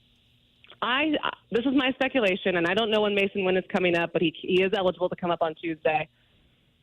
Sending Saggese down is most likely what I feel the organization is going to do, because they're going to want him to play every day. They're going to want to continue to adjust. The game is a little fast for him right now. He's raw, right? The bat's there. He looks really good, but there are some learning opportunities he still needs down in the minors. The flip side of this is if it's not Saggese, who is it? Is it Gorman? Is it Burleson? Are they going to do that when they spent the entire offseason saying we're not going to risk or even, consider sending them down unless they're super struggling? No, Gorman has not looked good since coming back from the IL, but certainly not to the point and not to the sample size where you're thinking about optioning him. If they are, we're going to have a different conversation. So the easier thing to do would be to send Saggese back to Memphis, have him play every day. He did a really nice job, a serviceable job at shortstop in Mason Wynn's absence. The bat's going to play. He's going to figure out learning the game in real time, and the Cardinals can then grant more playing opportunities to Gorman and Burleson and hope that they can figure it out, because it's been slow starts for both of them. We will see. I don't know fully, but just based on what we've been told from this organization, it would seem like that would be the logical move. I mean, Tiani's the other one, right? Like he could be an option for this, technically speaking, right? He should. He certainly could be. I don't think the organization would do that. They seem to really like him up here. Defense first. Defense first. You send Saggese down and let him figure things out. Okay. You drop Saggese is what you're saying. We're done with that. It just feels like that should or could be an option, but I guess we can have differing opinions on that. All right, Katie, final question. I mean, BK doesn't agree. I feel like I got that across. I know tone, Katie, and that's what BK just toned us. All right, Katie, you had a really great. I get it. You had a good piece over the weekend on Miles Mikolas and how the Cardinals are approaching him right now. I thought it was really enlightening on what their plans are. I also think, like, if Cardinals fans read between the lines on this, Cardinals are basically viewing Miles Mikolas the way that fans are. Can you give some insight for our listeners right now on how the Cardinals currently view him and how everybody involved is kind of internalizing this? Yes, my beloved best fans in baseball. The Cardinals are seeing the exact same thing you are. And it's evident in how they've used him, right? For so long, Miles Mikolas has been that innings eater kind of guy. He's been the middle of the whole rotation workhorse. You could count on him for 6 innings. Sometimes he's going to get hit hard, but he's going to make every start. That's not the case anymore for Miles Mikolas. There is true caution if he's going to go a third time through the order. He is essentially, and I really appreciated the candor from both Miles and Ollie Marmol in this story, where they both have said, yeah, he's lost our trust. And Miles has said, I understand. I've lost their trust. I have to work it back. That is so big for a 36-year-old veteran to say, given what he's accomplished in his career. For him to open up and simply say, I understand why they're not using me here and I have to earn it back. I think that's exactly what Cardinals fans are saying too. Well, some of them want him to be DFA, but that's not going to happen. So let's just drop that one right now. For Miles, they need him because outside of Michael McGreevy in AAA, there is no depth. And I understand the sentiment. If you are in a youth movement, you want to see one of your better pitching prospects who had a great spring making that start every day. And if I'm a fan, I would rather see Michael McGreevy struggle and learn than Miles Mikolas, who's not a part of the future, struggle, right? However, we have to think about the overall status of the organization and their pitching depth. As we know, the minor leagues, kind of a disaster. So outside of the starting 5 plus Steven Matz, okay, someone gets hurt, you can put Matz in. Someone gets hurt again, you put McGreevy in. Then who else is left? All of a sudden, you're scrambling for depth. How many times have we seen the Cardinals not have 5 starters? There was a time last year where they had 4 for an entire month. That cannot happen in a major league clubhouse. So that's what they're trying to do. They're trying to help Miles figure it out one more time in this rotation, and I mean one more time for one more season, because they want to make sure this rotation and their starting pitching health lasts all season long. We can have a separate conversation about how there's no pitching depth in AAA to begin with, but I don't think we have time for that. But right now, though, you're looking at Miles Mikolas trying to adjust, trying to get through the third time through, but they are not going to mess around with him. The second he gets hard contact, those innings tend to spiral fast. So until he can learn and show that he can pitch outside of that, they're not going to mess around. Katie, great work over at The Athletic. A couple of really good pieces. One on Miles Mikolas. People can read that over there. And also a recap of the series, where the Cardinals view themselves. I thought there were pretty interesting quotes from Ollie in that story today as well. You can find all of that over at The Athletic. You can find the links on Twitter at Katie J. Wu. Appreciate the time as always. Enjoy yourself for the series in Atlanta, Katie. You got it, guys. I'm sure I'll see you soon. Absolutely. It's Katie Wu joining us, as she does each and every Monday here on BK and Ferrario. In 15 minutes, we're catching up with Tom Stillman, Blues chairman. But next, the Blues are searching for their identity post-Holloway. What do you think that looks like? We'll talk about it next year on BK and Ferrario.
Blues Chairman's Tom Stillman joins us coming up in 10 minutes here on BK and Ferrario. Alex, the Blues lose over the weekend 5-3. I think there's a bunch of different viewpoints on this. I feel like the prevailing thought among Blues fans is probably pretty similar to where you're at, Alex. They had a chance. They were really close, and then the third period got away from them. A couple of game-changing momentum plays go in the favor of the Winnipeg Jets, and boom, they find a way to win on home ice. Not really all that shocking when you think about it. They had the best team in the NHL this year. They were playing on home ice. They find a way to win in the end. Okay, cool. No harm, no foul. You've still got a lot of hockey left to be played in this series. And my thing on this was I didn't think they played a good overall 5-on-5 game, really, after that first period. And I think that's been mostly the case since this Dylan Holloway injury has taken place for them. They've lost their identity on that second line. They used to have two great lines. That Holloway line was the best line that they had. And then you could add in the Thomas line as well. They've lost that since he went out. Alex, how do they regain that identity? How do they find who they are going to be post-Dylan Holloway injury? What do you think that looks like for them? You have to adapt the identity. You can't go back to the same identity that you had. Like, yes, you have to play the same style, and that style is forecheck heavy, roll four lines, but you have to adapt specifically on that line. And I think that's where their struggles have come from. That line specifically is still trying to figure out what their identity is, because their identity was pretty clear. Rush hockey. You've got the speed. You've got the ability to forecheck below the goal line. I mean, you were a Swiss Army knife. You could do whatever you needed to do to find a way to get the advantage on the opposition, and a lot of that was Dylan Holloway. This is why one, you can't replicate Dylan Holloway because you don't have that player, and two, it's why Jake Neighbors continues to get put on that line. It's because Jim Montgomery thinks Jake Neighbors can't adapt whatever style that they need to play. So this isn't so much of what the team needs to do, because I don't think the team has really done anything different. The Thomas line has been playing the same. The WTF line has been playing the same. You've been trying to consistently get that chemistry with Joseph and Sundqvist and Bolduc, but when you lose one line, you can't roll four. And then that means you're double shifting guys, which means they're going to be a little bit more tired than what they were, which means their second or third shift isn't going to look the same. So what you really need is you need somebody to step into that role and just find a way to sustain offensive zone time. If Holloway was playing, what do you think the lines look like? I think Snuggerud would be in Joseph's spot. So you'd have Neighbors on top, you'd have Holloway, Shannon Kyrou, and you'd have Snuggerud, Bolduc, and Sundqvist. I think so too. And to me, that changes everything about this team. Yeah. Like I'm not trying to make too much of one injury. I think this is how important he was. I think it really changed the way that this team can play offensively at 5-on-5. I think that power play is so good right now that it might be able to keep you in the series. We saw that in game number 1. Really was the power play that kept you going in that second period. I didn't think the Blues played a great second period if we were just looking at 5-on-5, but the power play was the equalizer. And then you get into the third period, you have a couple of bad penalties. It is what it is. But they're going to need that power play to be amazing, and it puts that much more pressure on your PK as well. If you're going to be taking some of the penalties that they did in game number 1, you've got to make sure that you're great on the PK. I also felt like, and this might be an excuse, I'm trying not to make it that way, I want it to be an explanation. I did feel like the amount of whistles we saw, it did take away from some of that rhythm at 5-on-5. It had no flow whatsoever to that game. It just didn't, especially in the second period. I even tweeted out, it's like, man, stop blowing the whistle. You'd get penalties every couple of minutes, and when you take away that opportunity to roll lines and you're throwing penalty kills and power plays out there, well, now everybody's shift is off for at least 3 to 4 shifts. I would argue this, though. I think some of that actually helped the Blues. I think some of that helped the Blues because the better team at 5-on-5 in this series, I believe at least, is going to be the Winnipeg Jets. So playing less at 5-on-5 might strangely be better for the St. Louis Blues. All right, we do have an adjustment that Jim Montgomery says he's going with for game number 2, beyond just flipping Snuggerud and Jake Neighbors. He told this to the media that was assembled out in Winnipeg. Quote, our players were talking about the whiteout because the white was shining off of my bald head when they were changing. It was blinding them. They couldn't hear me. They were squinting the whole time. I'm going to have to wear one of my Scully caps tonight. So, Love it. Big change coming to and the you know bench what? Tonight for Jim Montgomery. I hope his skull cap actually has a skull on it. Like, I actually hope there's like a skeleton skull on top of Jim Montgomery's head. Can you imagine if you came out with that for like a pregame skate? God, that would be awesome. Just goes out their bucket list. All right, he's Alex's T-Bone on BK. Coming up next, Blues chairman Tom Stillman here on BK and Ferrario.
Tanner Hendrickson here with a Sports Center update driven by Johnny Londoff Chevrolet and Johnny Londoff Autoplex. Game 2 tonight between the St. Louis Blues and the Winnipeg Jets. And we'll have coverage for you tonight starting at 5:30 with Alex Ferrario. Then puck drop at 6:30 with the voice of the Blues, Chris Kerber, and our Blues analyst, Joey Vitale. And the Blues chairman, Tom Stillman, will join the show coming up next here on BK and Ferrario. The Sports Center update is driven by Johnny Londoff Chevrolet and Johnny Londoff Autoplex. See them at Londoff.com. Chevy, together we drive. Are you kidding me?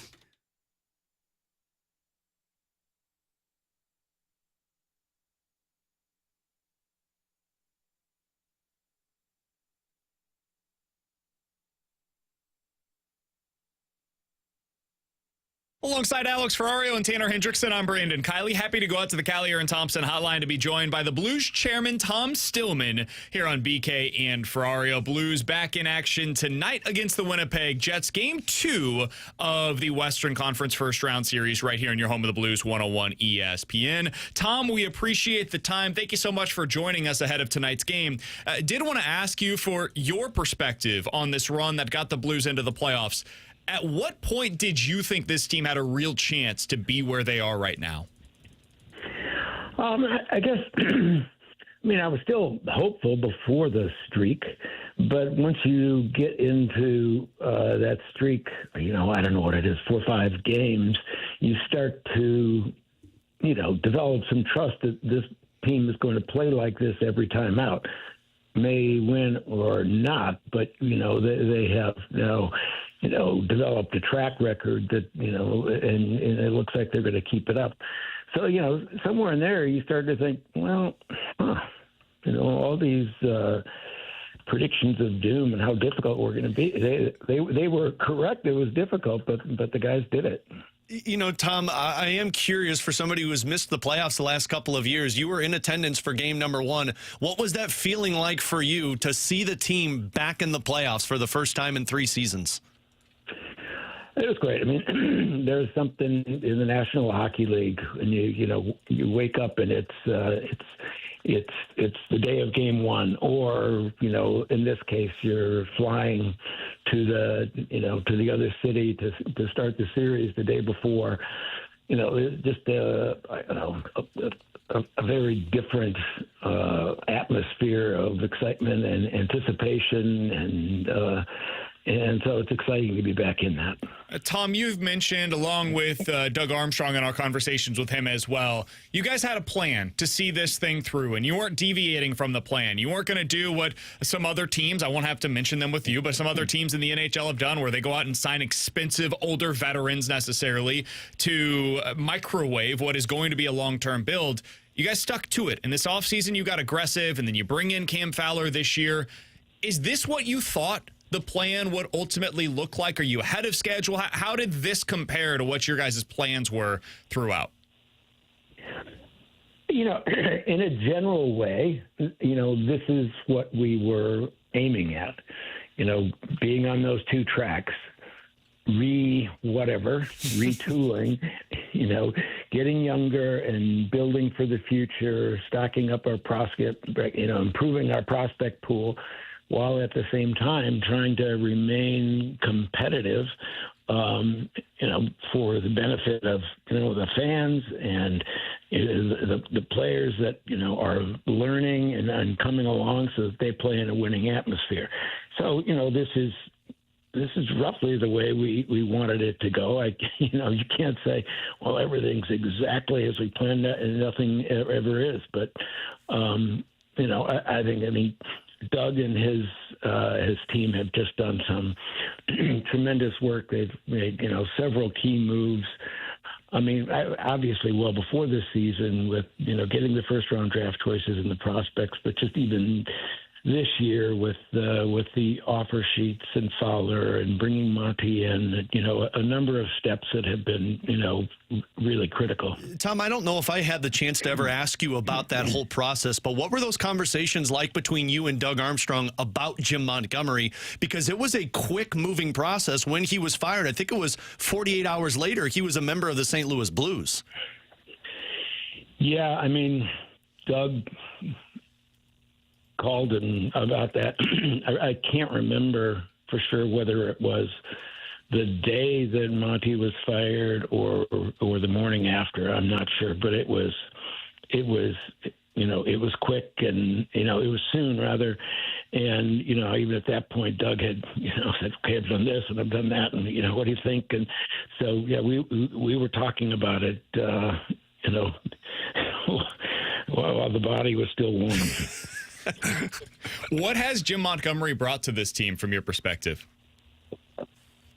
Well, I think he brings a number of things. I really think he's one of the top coaches in the game.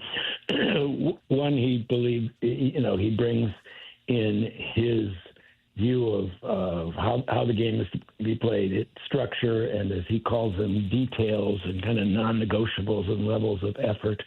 He brings a real appreciation of the importance of the team culture and the team playing for each other and caring for each other. That is a huge emphasis and an ability to foster that sort of a culture. And at the same time, he does it all with this really, he's able to maintain a lightness and a humor. He's just one of these guys that you want to be around. He's fun. He's funny. He's demanding. He's gonna make sure that people are doing what they're supposed to do. But it's just a great, fun atmosphere as well. Yeah, I don't know if you saw it, Tom, but he's already using the humor after game one with a loss. He said that his bald head was the reason that the line changes were different, so he had to put a skull cap on going into game number 2. I hadn't seen that. Hey, I haven't seen him around in a skull cap just yet. But we'll report back then when he hits that bench. Tom, for the longest time since Doug Armstrong joined the Blues, he's always talked about, the impact of having pack mentality and not focusing on a star power, one guy leading a team to the promised land. And that has stayed the same since you took over as a minority owner and you took over as a majority owner for this Blues team. What has that pack mentality meant to the Blues organization and the mindset from the ownership group of, look, it might be a long process, but this is the way to remain stable in the NHL? Well, I think it's, it has sort of become part of the culture of the St. Louis Blues. And some of that is you have to deal with the situation you're in. We, over the years, have gotten very, very few, really high draft choices because the team, and this, predates us, has been competitive. And they may not be, winning. They may not have been winning cups, but they were always competitive. So you're not getting these top 5 choices. So in these days, it's pretty hard to bring in, superstars in trades, especially in a cap world.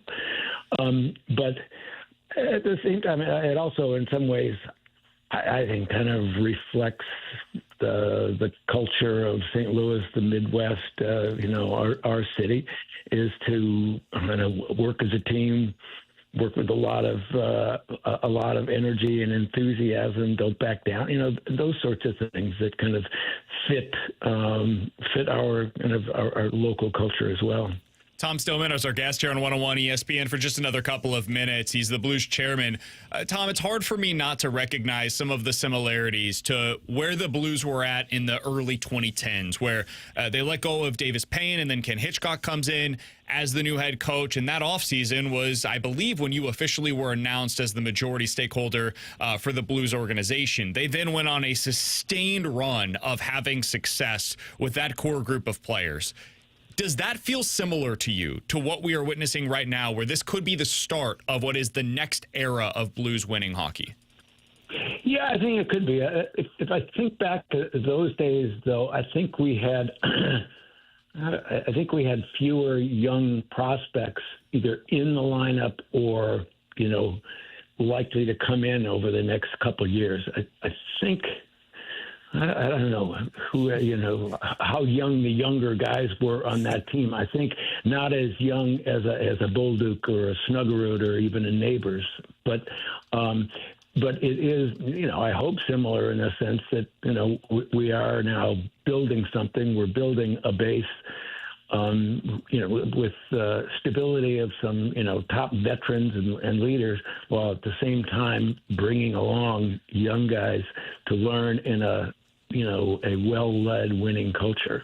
Tom, we've talked all season about the impact financially, what a playoff run could do for the Blues and just the Blues ownership group and on the business side of things. But from your perspective, how impactful is a season like this and being in the playoffs for future years on the revenue side for the Blues?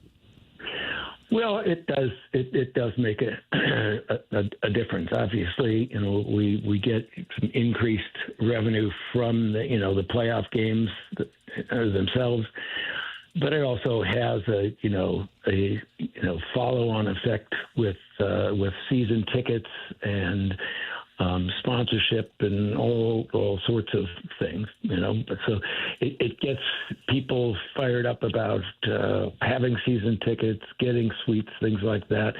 It makes companies more interested in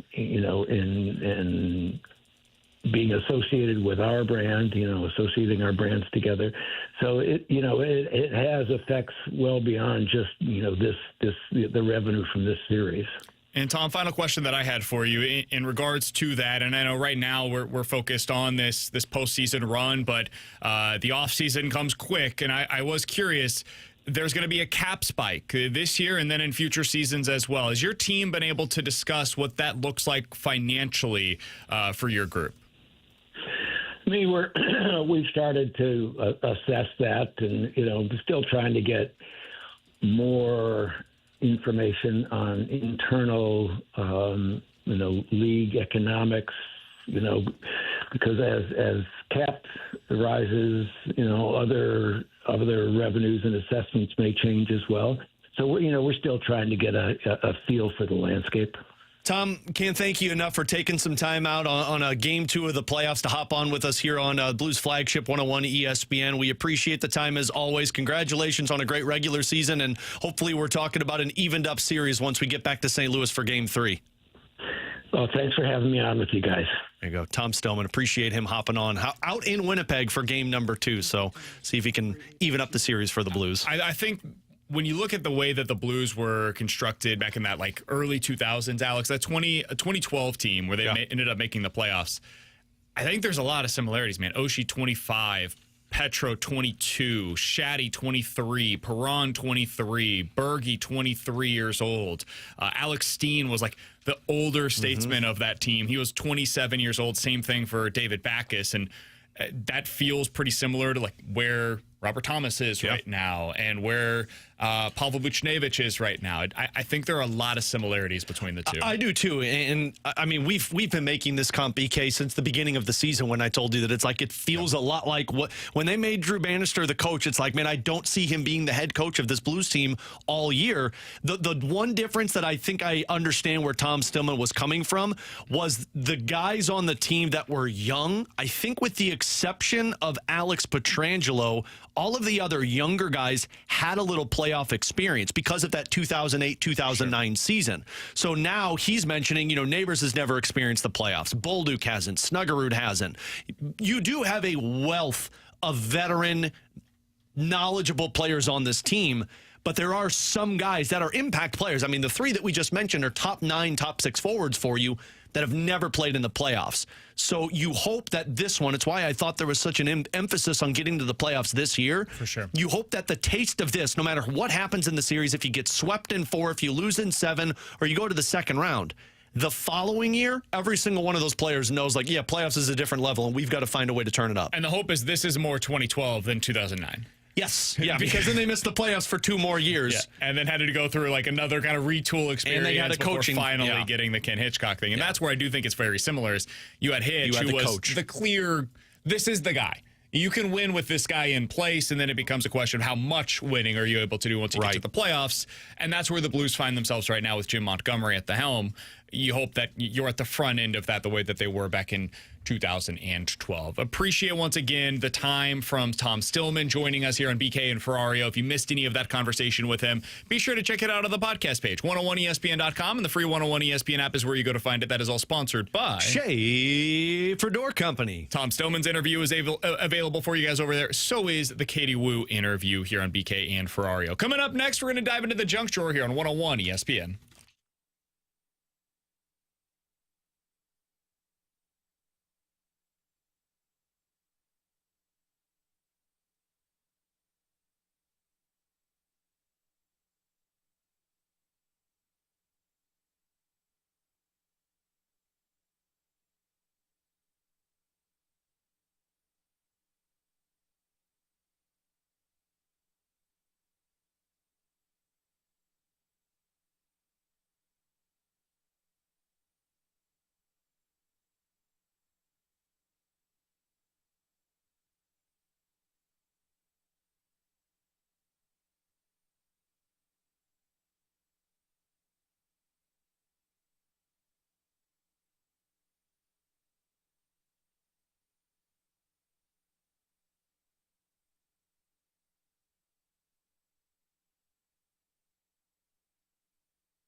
Hey, it's time to unlock your inner champion, and the place to do so is with Victory Men's Health. Unlocking your inner champion means different things for different people. For some, it means finding a way to lose some of that weight that you might have gained over the holiday season. Now you're getting into it. It was Easter weekend over the weekend. Maybe you ate some of that food that you didn't think that you needed to. They could potentially help you out over there at Victory Men's Health. So check them out today. VictoryMen'sHealth.com is the place where you can go. You can read all about what it is that they can do to unlock your inner champion. Low testosterone, they can help you out with that. Erectile dysfunction issues, again, they can help you out with that. Book that first appointment today over at VictoryMen'sHealth.com. Super easy process.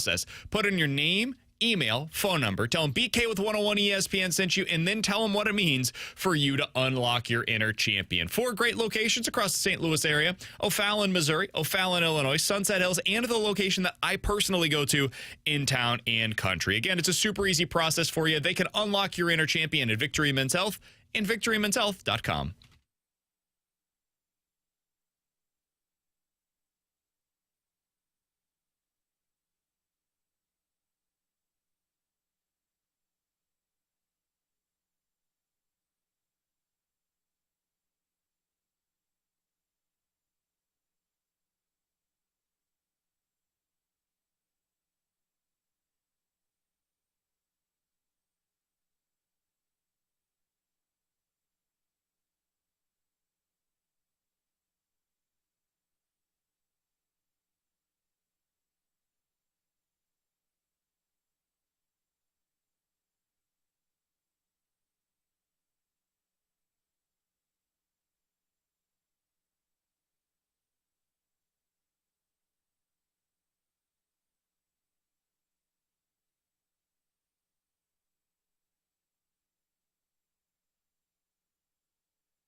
Alongside Alex and T-Bone on BK, it's BK and Ferrario here on 101 ESPN. Alex, what was Easter like for you and the family this week? Crazy. Yeah, my wife and I have these conversations every holiday. And God, I hope I'm not throwing families under the bus right here. Buddy. No. Hold on. Take a second. Sit back. Nope. Make sure that what you're about to say. Make sure the filter processes okay, the filter's processing. Don't pull a BK. I'm going bigger picture here. And it's mostly because my wife and I were exhausted yesterday, which makes sense. Like, we've got 3 freaking kids, but Katie's parents are split. And so we have multiple places to go because we want to get to see everybody. Everybody wants to see our kids. So yeah, sure as hell ain't to see you. God, no. Nobody cares about us. The morning we go to church, and then after that, we go to my sister so that we can do an Easter egg hunt with her. And then we go see her mom in the middle of the day, and then typically we either go to my house or we go to her sister's house in the evening to see her dad. Okay. And afterwards, we looked at each other, and we were like, we got to figure out something else. Like, going 3 places for holidays, and I know there's people. That was all in one day? That was all in one day. You got to do it multiple days. And that's what we discussed last night. We're like, I wonder if we can find a way to do maybe something the day prior, the day after. 100%. And typically, because Christmas isn't as crazy, because Christmas Eve, my family always celebrates. And then Christmas Day is when we typically do Katie's family. So we're only doing 2 places. Man, I just felt awful for those kids because they're so exhausted and so much fun to get to do all the Easter egg hunts. But man, by the time you get home, it's like, okay, we've been to 2 places. We haven't had a nap. We're hot. We're tired. And then dad and mom keep saying, no more candy. So it was a very fun day, but man, is it exhausting. The candy thing is real, dude. Oh, yeah. Because everybody wants to be the aunt, the uncle. Yeah, you grandma, want to be the favorite person. Right? You want to be the one that, hey, they ask for a little something, you gave it to them, right? You're the nice one. And then it's up to us as the fans that are like, be the bad guy? Yep. He's had 7 pieces of candy. Yep. It's 3 in the afternoon, man. Luca hit a wall. Oh, really? An absolute wall. So we went over to the grandparents' place yesterday. It was great. The whole thing was awesome. But Luca around, I guess it would have been probably 2 o'clock. He hadn't had his nap yet. And we were like, all right, we're going to try to push through. There are some days where he just goes straight through, no nap. We go to bed early. He's fine.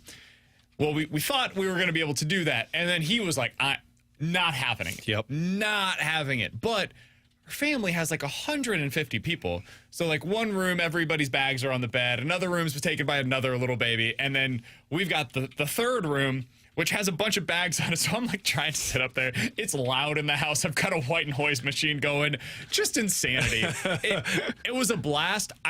We've got to find a way to make sure that Mother Nature does not drop a bunch of rain on us, though. Yeah. Prior to these Easter egg hunts. Yeah. This kid was all over the place. We brought his snow boots. He was the kid in. We were the Hoosier family. That didn't fit probably, right? We were the Hoosier family. He was wearing shorts and snow boots outside. Oh, yeah. He's out there going for the Easter You got to egg let him hunt. just get muddy on those. So, and like that was the wild part with all of it, too, was, and this is a PSA for everybody with kids. Stop doing Easter egg hunts before meals. Just stop it. What do you mean? Like, we go to places and like, okay, we're going to do the Easter egg hunt first, and then we're going to go eat lunch or dinner. You really think my kid that has a basket full of candy is going to be like, cool, I won't open any of these eggs. Gotcha. I'm going to go sit down and have some ham and salad and vegetables, and then we'll get to the candy. No, we got to our house and we did the Easter egg hunt in the basement, and Katie's father-in-law was like, or no, her father was like, let's go do the Easter egg hunt. I said, hell no. My kids have had probably a plate full of good food and all candy. They're eating their damn dinner today. Yeah, Luca woke up in the middle of the night last night because there's only so many nutrients that you can suck up over the course of the day when half of your calories are consumed through some kind of chocolate. It was great. And it was the first time that Lucas really understood what was going on. So we thought the Easter egg hunt was just unbelievable. It was like the best moment of his life every time that he would find a new egg. Yep. And then he would open them and be like far less interested in what was inside of the egg. But it was just the act of all of it. It's fun when they understand, like, And I don't know if Luke is there yet, if he understands the premise of Santa or Easter Bunny. He knows that he just, when he sees Santa, he says, "Oh, ho." Yeah. That's kind of the extent of his understanding. And that's like last year was Not that far way. off then. Last year that way for the. Now they're at that age where it's like, ooh, Easter Bunny's going to be here. Katie joked with me the night prior Saturday. She goes, man, she's like, I wish I had the Easter Bunny to tell the kids every time when it comes to bedtime, because she told Adelaide, like, hey, you've got to go to sleep. The Easter Bunny's coming. And Adelaide was in her room, tucked in by herself, ready to go. And the Easter Bunny showed up still. So It was funny. Over the weekend, Kara went over to a friend's place and was talking to somebody that she hadn't seen in a while. And her husband listens to our show. And so her husband told Kara, he said, hey, how's your basement remodel coming? And Kara's like, what, did we talk about this? He's like, no, I listen to BK show all the time. So people really know about our lives, man. When what we share on here, people remember it. And I always forget that sometimes. So Luke had a great weekend this weekend. that's why I appreciate you guys reminding me about the filter. And I think I handled that very well. I think you did a good job, buddy. He's Alex. That's T-Bone on BK. Coming up in 15 minutes, we'll play a game of in or out. In the 1 o'clock hour, we'll also give you an opportunity to win a pair of tickets to see Adam Wainwright as part of the Big League Bash. We'll do that coming up for you in the 1 o'clock hour. Coming up next, Thomas Saggese making things difficult on the Cardinals. What do they do here whenever it's time to call up Mason Wynn? We'll talk about that next year on 101 ESPN.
Alongside Alex and T-Bone on BK, Thomas Saggese's been great. There's no real other way to put it, at least at the plate. There have been some issues for him on the base pass. Saggy T. Stop it. Call him by his nickname. That's one of the worst nicknames I've ever heard. Dude, I don't know this. I think that's bullying. That's got it might be bullying. That's got to be an Alec Burleson nickname. It's either Burleson or Nootbaar that gave it to him. We got to get to the bottom of this. I think Got to get to the bottom of Saggy T. I think it was a veteran like Contreras. There's no rainbow at the bottom of that, man.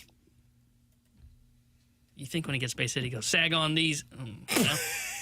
No, it's sag on D's. Oh. Sag on T's. Oh, yeah.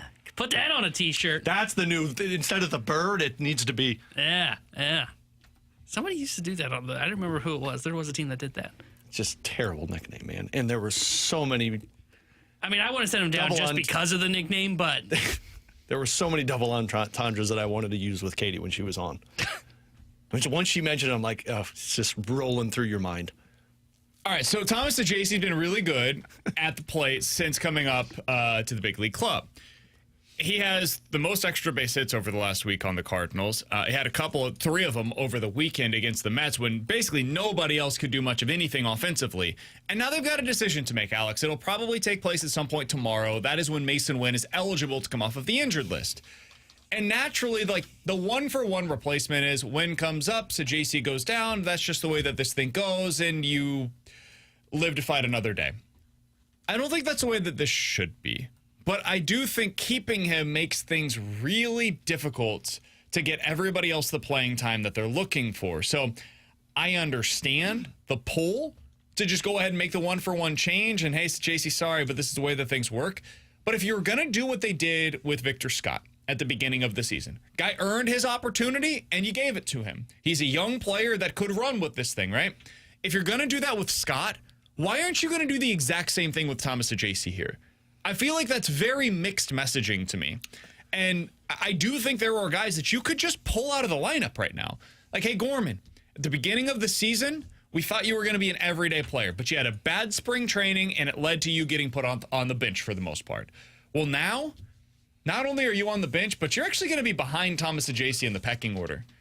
Hey, maybe there are a couple fewer opportunities in the outfield for Jordan Walker right now. It's not great, but it is what it is. Hey, maybe right now, Alec Burleson, we thought you were going to be our everyday DH or first baseman coming into the season. But you haven't hit.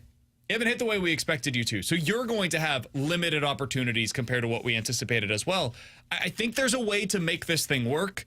And I think if you're going to be consistent with your messaging of young players getting an opportunity and when they hit with them, they run with it, I think Saggese has to be one of those guys to me. So I'd keep him up. I would send Siani down. That would be my way to go about this.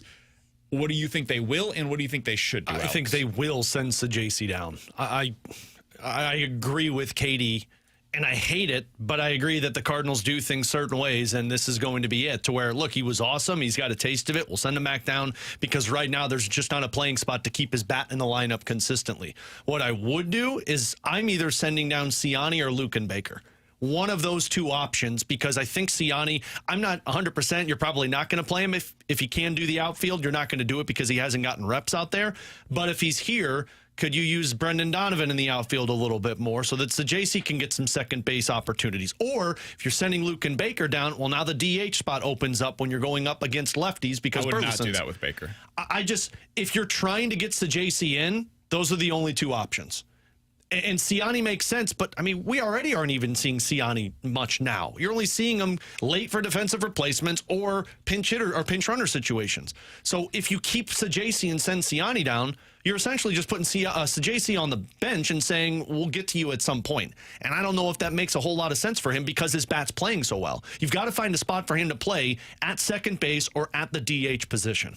Yeah, I think they will send down Saggese and they will bring back Wynn because it's just path of least resistance. And, like, I get it to an extent because the way he's playing, you want him to continue to play well, so you want to send him down where he gets at-bats because it's going to be hard. It's going to be a pinch for at-bats if he stays up here. But he's also making comments right now like, I'm learning. I'm getting opportunities here, and these games matter more. The outs at the bases matter more, and that's what I need to continue to work on. Like, that stuff is different at AAA, man. Yeah, I think that is why they need to be exploring the idea of, okay, how can we make this work? And it really just comes down to Siani. And I think he would be the guy that you have to send down, because I understand the Baker thing to an extent, but that would be a punishment to him because he's been good in his role of going up against left-handed pitching. Nolan Gorman, sure, he struggled since he came from the IL, and they basically told you, hey, we're kind of done with him early on in the season when he didn't crack the starting 9, but I don't think you punish him just because Saggese's been hot. Gorman's been fine for the team so far this year. So it ends up coming down to Siani. But yeah, I mean, you mentioned that quote. I mean, I'll read this from The Athletic. This is the part for me where it is, hey, this feels like it's more beneficiary to be here. And this was Thomas Saggese after the Mets game yesterday. Quote, it's kind of interesting because in the minor leagues, winning is important, obviously, but it matters more to develop, Saggese said. Here, every game, every run really matters and is magnified, but I feel like I'm adjusting well. It definitely helps when they're explaining stuff, saying what I could do different and helping me prepare. Jay is always good about that, asking me what I would do here and what I think I could have done better. I'm going to make mistakes, but there are things to learn along the way. That right there is enough for me to say, look, this is going to be difficult for us to accomplish. He is learning more here at the big league level, talking with John Jay and talking with the guys at the major league coaching staff and gaining much needed experience for what could ultimately end up being his role down the line with the St. Louis Cardinals, which is a super utility right-handed bench bat option. You get him in there, like you do with him effectively what you thought you were going to do with Donovan, right? And you can make this work with both of them because Saggese can play anywhere on the infield for the most part, and Donovan can play in the outfield in those games where you need him to. So one day, Lars Nootbaar is out. Okay, well, Saggese is the one that replaces him. If not 1-for-1, Donovan kicks out to the outfield. Saggese goes in at second base. The next day, you get a day off for Donovan. Okay, Saggese is the one that replaces him. Mason Wynn probably is going to have off days coming moving forward. And that would be my guess. The way that they did this last year, Wynn had the back issues, and then effectively one day a week, Wynn got the day off. Well, when you have that opportunity right now, Saggese's the one that replaces him 1-for-1 in the lineup. Wynn gets that day off. Typically, it's like going into an off day. They steal the 24 hours, so you get the full 2 days off for Mason Wynn. Cool, there's another opportunity for you. So there's 3 or 4 days a week that you can just get Thomas Saggese into your lineup. Who are the other guys right now that you're fighting to get them in? Coming on off of your bench right now, it's Pozo, Baker, Saggese in this scenario, and then probably Nolan Gorman. He's jumped Nolan Gorman for me. And then Gorman gets the opportunities against right-handed relievers potentially coming off of the bench if you end up having somebody as a righty that you'd like to pinch hit for. I just think that's the way that I would make this thing work. It's not sexy, it's not easy, but this is the job this year. Ollie talked about it after this weekend of how they are going with some of the opportunities for young guys, and they're having to use them as learning experiences when normally they might manage things a little differently. This is one of those scenarios. It's not an in-game decision, but it is a roster viewpoint decision. My guess is you guys are right. I think they're probably going to send Saggese back down, and I will totally disagree with it when they decide to do so. I understand the difficulty of this. I really do, I promise. But I do think there is some mixed messaging taking place. And I think Saggese has earned his way onto this roster. And if you want to make it work, there is a way to do so. It really comes down to, hey, you guys have to be comfortable with Lars Nootbaar like once a week in center field. That's probably what's going to hold them back. Which again, BK, what's their identity right now? Like, what's their identity of them winning baseball games? I think it's offense. I agree. And so what does it matter if Lars Nootbaar is playing 2 games out of a week in center field? And I don't think it's even that much. I think 5 days a week, it's Victor Scott. 1 day a week, it's Lars Nootbaar. Well, and like I agree the identity is offense. If you're not necessarily concerned about winning baseball games, which they kind of are hinting at. What I mean by that is they are more focused on youth movement, right? We got to focus on the youth guys. The North Star for the season is getting these guys off, which it should be. Then who is that more beneficial to? Michael Siani or Thomas Saggese? My answer would be Saggese. Forget about the whole, hey, we may need to play Nootbaar in center field for a game, or forget about what's the identity of our ball club right now. Well, it's offense. No, if the North Star is what's best for these guys and their development, I think it is better for Saggese here at the big leagues to learn with this coaching staff rather than going back to Memphis. And if you're talking about who's got the potential to be here longer for the St. Louis Cardinals, who has a bigger role for the St. Louis Cardinals within a year, 2, 3 years, the answer is by far Thomas Saggese than it is Michael Siani. It's why the Michael McGreevy thing has upset me for so long. And I understand their reasoning. I don't like it, but I understand it. It's the same thing that I argued at the beginning of the season with Victor Scott when you were talking, BK, about like, no, you send him down. How does that look if you go to a player who has been really good for you at the major league level and say, hey, thank you for everything that you did. You were awesome, but you're going back down to Memphis? And I actually think this one's worse. I If agree. they had done that at the beginning of the season with Scott, and the reason is that was during spring training. And I think we have seen at this point from this year, hey, spring training results can be misleading. You look at Wilson Contreras, for example. He was awesome, like one of the best hitters in all of spring training. He's been terrible so far this year. Mason Wynn, horrific all of spring training. Had a bad 4-game stretch to start out the season. He's been great ever since. Obviously, the injury put an end to that, but he was really good.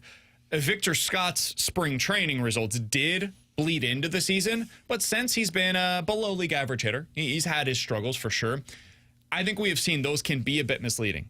Regular season results are real, man, and we've seen the entire lineup go through a slump over the last 2 weeks. You know who hasn't? Thomas Saggese. Yeah. He's been your only consistent hitter over the last 2 weeks, and now you're thinking about doing what you just said, which is going to him saying, thanks for everything. We'll see you in a month. And how does that look to all of the players in your minor league system that are supposed to be the development side of it? If your guiding star is, hey, we want our youth to make changes, make adjustments, and when you get to the major league level, hit. But guess what? If there's a roster crunch, you're going to go back down to Memphis. Yeah. I just don't like that narrative when you're trying to develop internally. I get it more on the McGreevy thing. I know we all have our differing opinions on it. That's totally fair. I think you do need that 6th starter, I guess technically 7th starter, but that guy that's ready to go at the AAA level, and they've got to figure out what to do with the guys that are at the major league level right now. That was really a Liberatore versus McGreevy decision, ultimately, and I think it's been clear Liberatore deserved this opportunity, and he's running with it right now.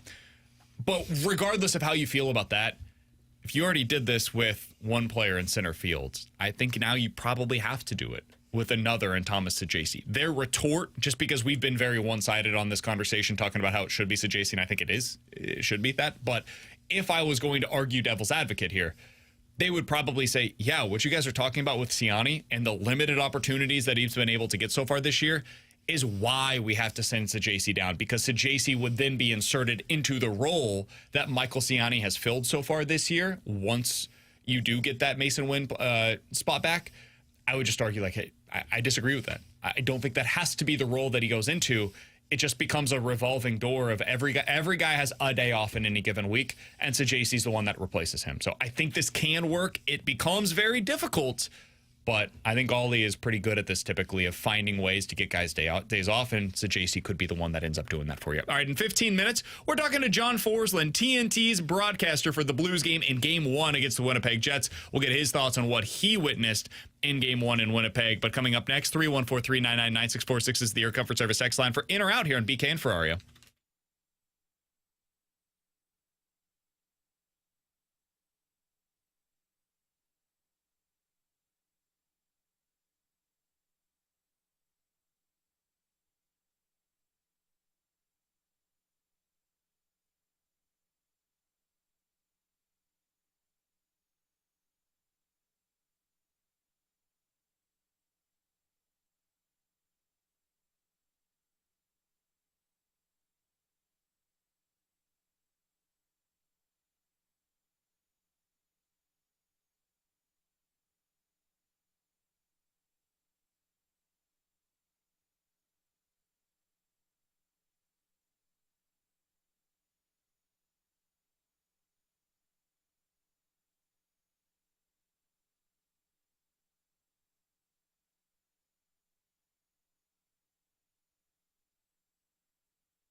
314-399-9646 is the Air Comfort Service text line for in or out. If you guys have a scenario, we will tell you if we are in or out here in BK and Ferrario. The broadcaster that was on the call for the Blues game over the weekend will join us coming up here in about 15 minutes. All right, guys, in or out.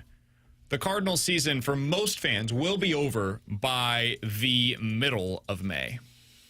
Most fans will view the Cardinals season as over by the middle of May. I'll say out because I think it could feel over for most Cardinals fans at the end of this month. Okay, after so you're that, in. After that, at that point, yes. If it's already over earlier. Cool. But I think the Brewers and the Reds series is when it's done.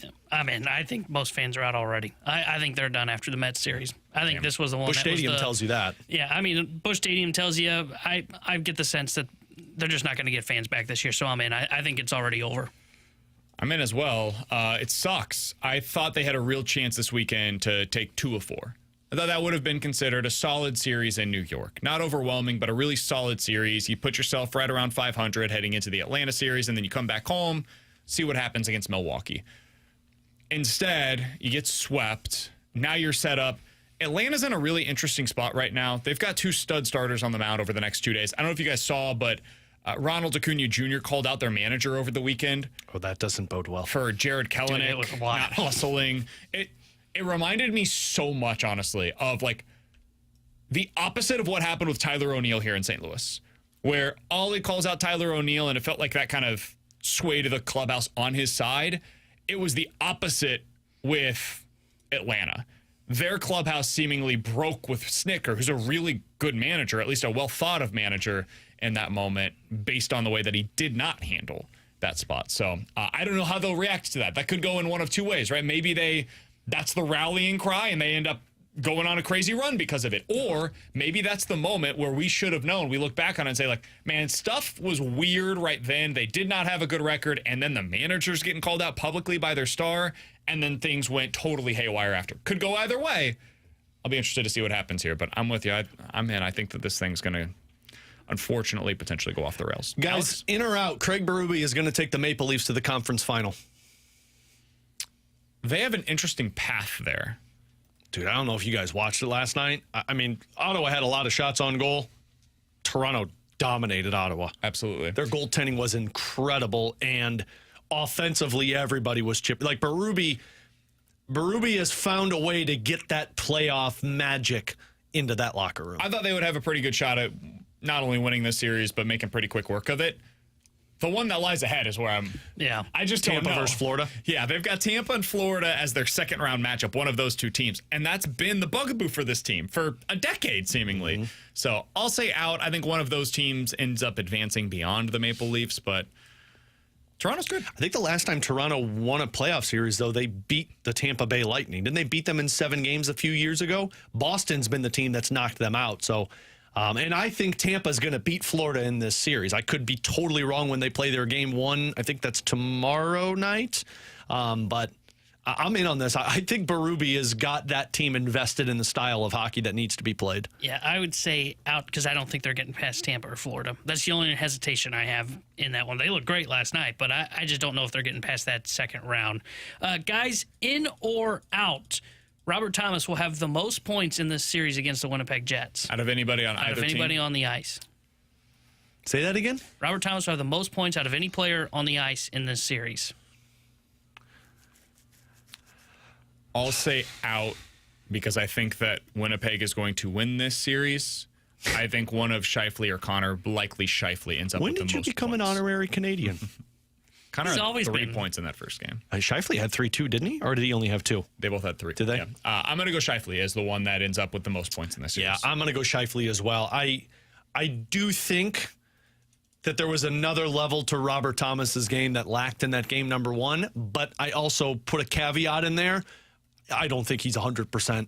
Even Joey mentioned like he was limping around on the ice after a couple of shifts. He's not the same guy that he was in that dominant stretch during their winning streak. So I'll say out because I think it is going to be. I still think the Blues win this series, but I think they win this series because it's divided out amongst a lot of players. I would say out as well, but I think if the Blues are going to win this series, he has to be the answer to this question. If not, then to me, there's no way they come back and win. I think Parayko or Fowler. Most points? Yeah, because the assists, and then you get some offense from the defenseman. That would have to be a really low-scoring series, I think.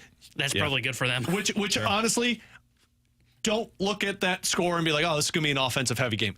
Dude, there were some bounces that went into that one that it's like, okay, this is not a power play. Power plays what dictated that. They need to swallow their whistles moving forward. But I think you're going to get back to seeing a tight hockey game starting tonight. All right, a few of these from the text line from the 314. In or out, the Cardinals bullpen is worse than we thought it would be. I'm in on this. It's definitely worse. Yeah. I thought that was going to be their strength this year. They have 3 guys that you can trust right now. 3. Yeah.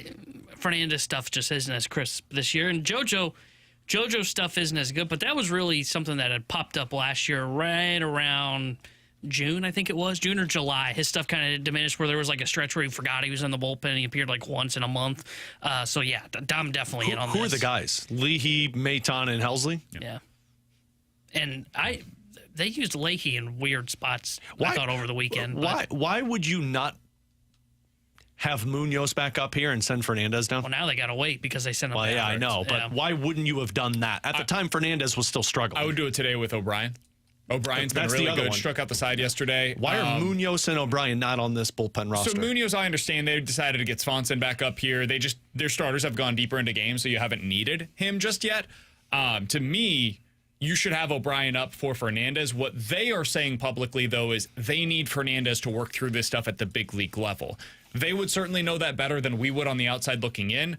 My perspective on it, though, is he doesn't seem to trust his slider right now. And the slider movement profile does not look the way that it did a year ago.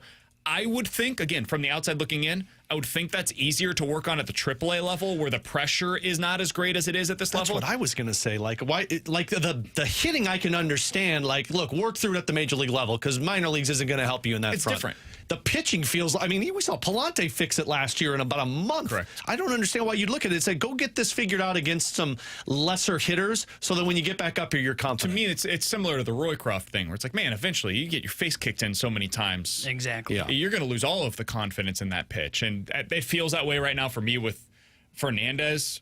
I would personally go ahead and send him down, bring up Riley O'Brien, see what you have there, go through that churn. That's the goal of it, right? Is eventually you find out what do you have in some of these young guys in the bullpen. T-Bone's mentioned it a million different times. It's a fickle beast in that bullpen. Guys can be great and then terrible. You mentioned Tristan McKenzie in the break, T-Bone. He was not a bullpen arm when he first came up. He was a starter with the Guardians, and he was excellent.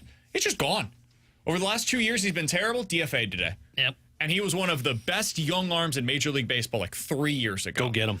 That's a starter who ended up going to the bullpen and trying to regain his form in there. But, yeah, bullpens are weird, man. Bullpens are really weird. All right, 314-399-9646 is the Air Comfort Service text line from the 618. Speaking of Tristan McKenzie, they said, guys, after he got DFA'd, in or out, the Cardinals should take a flyer on Tristan McKenzie. Why not? Serfolio was around when he was drafted in Cleveland. Why not? I'm out because his stuff is just not what it was. Yeah. Can you figure it out, though?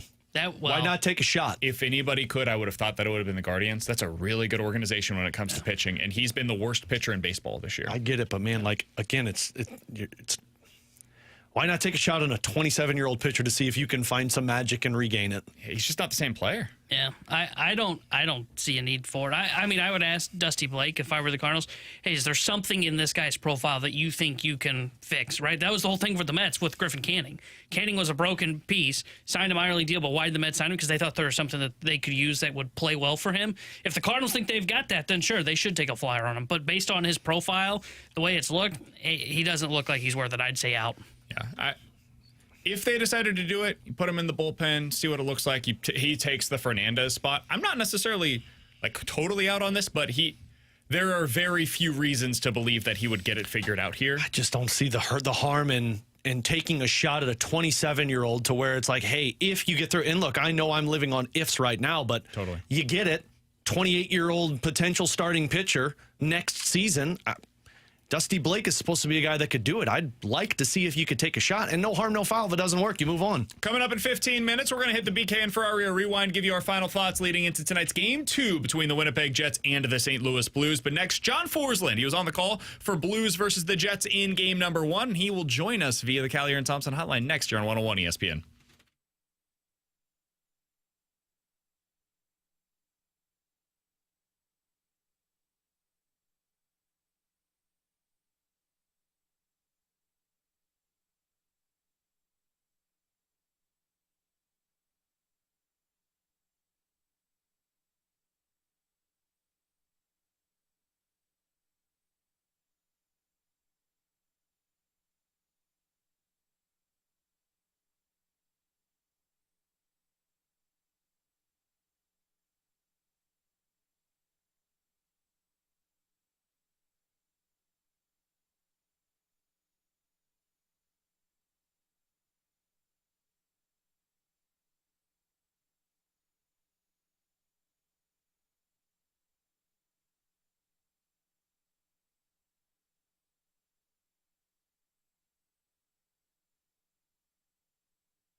Tanner Hendrickson here. The Sports Center update brought to you by Saliga Heating and Cooling. Game 2 between the Blues and the Winnipeg Jets tonight as the Blues trail in the series 1-0. We'll have pregame coverage starting at 5:30 with Alex Ferrario, then puck drop at 6:30 with the voice of the Blues, Chris Kerber, and Joey Vitale. The Sports Center is brought to you by Saliga Heating and Cooling, independent American Standard heating and air conditioning dealer.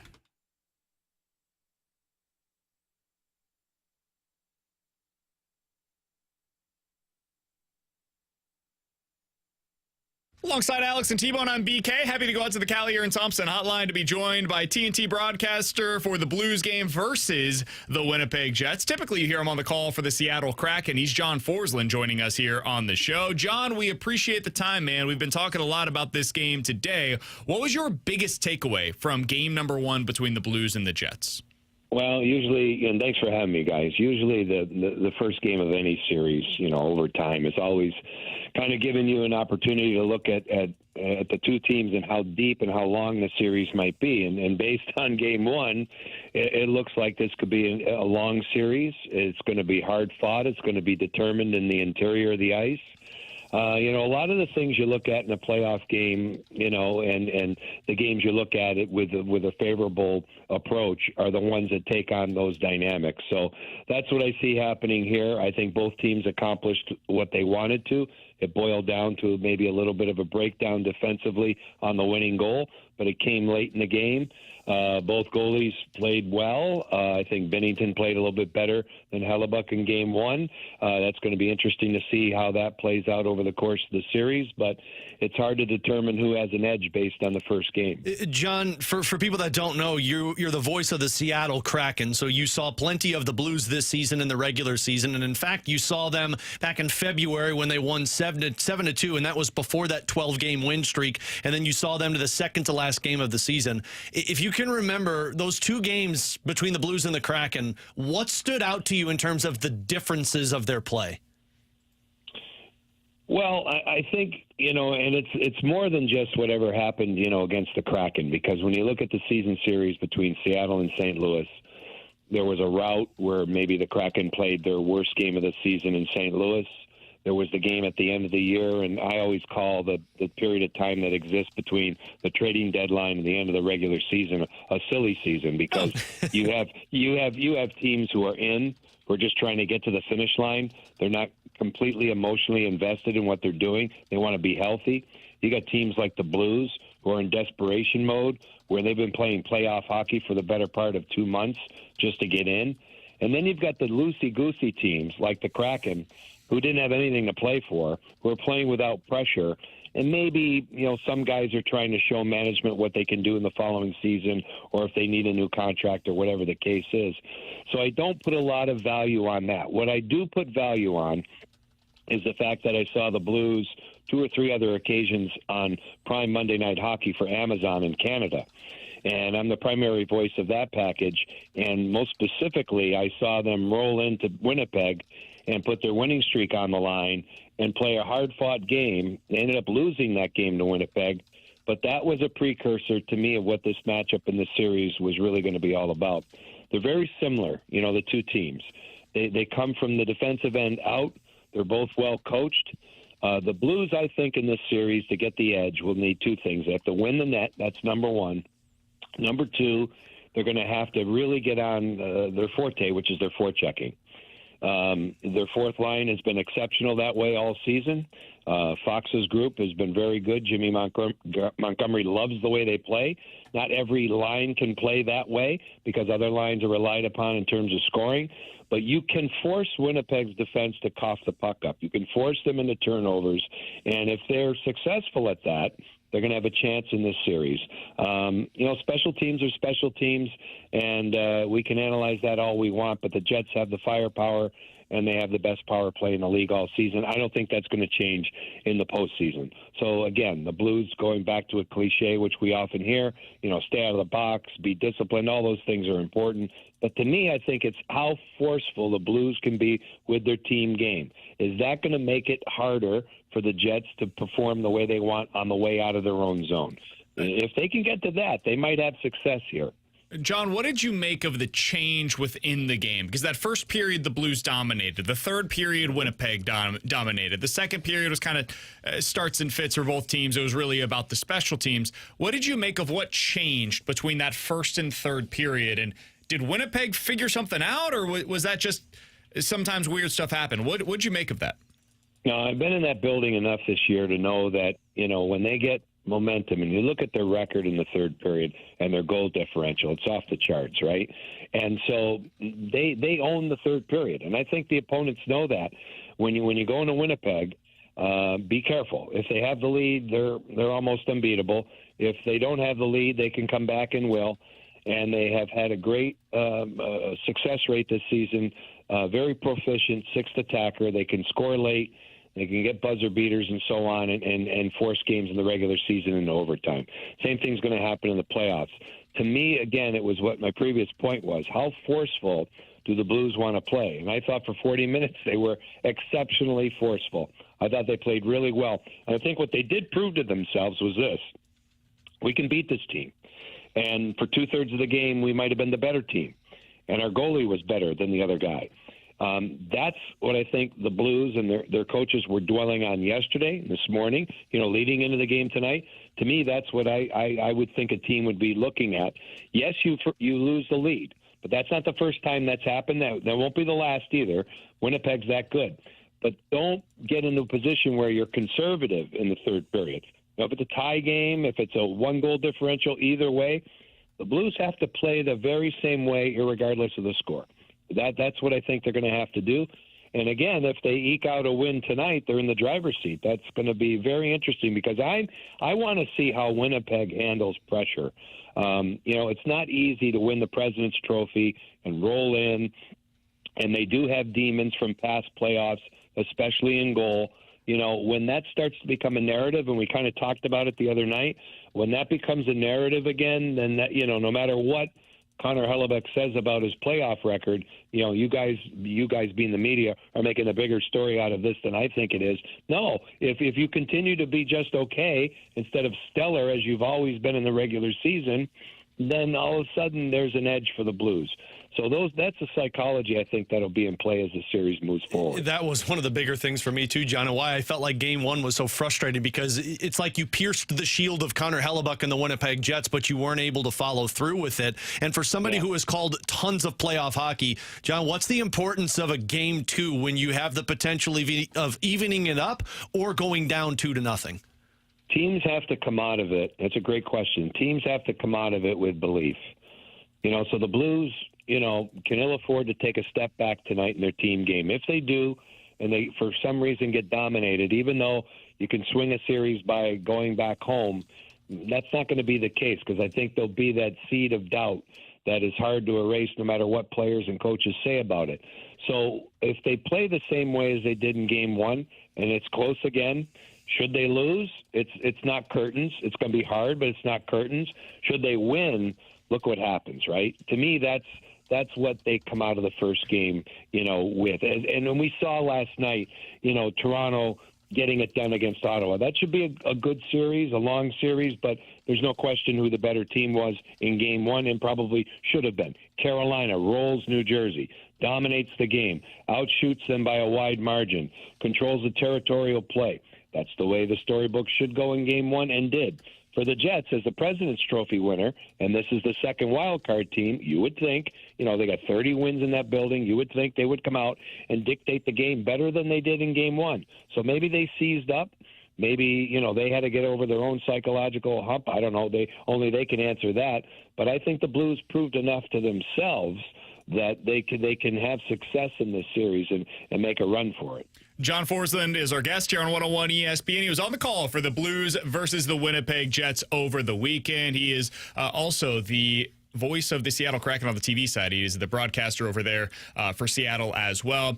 John, before we get you out of here, and we sincerely appreciate the time today, we did have a bunch of people asking on the text line. Wanted to get your thoughts on this. I know you guys were remote for the game over the weekend. As a broadcaster, just on a broadcasting side of things, what is that like to broadcast a game like that on remote?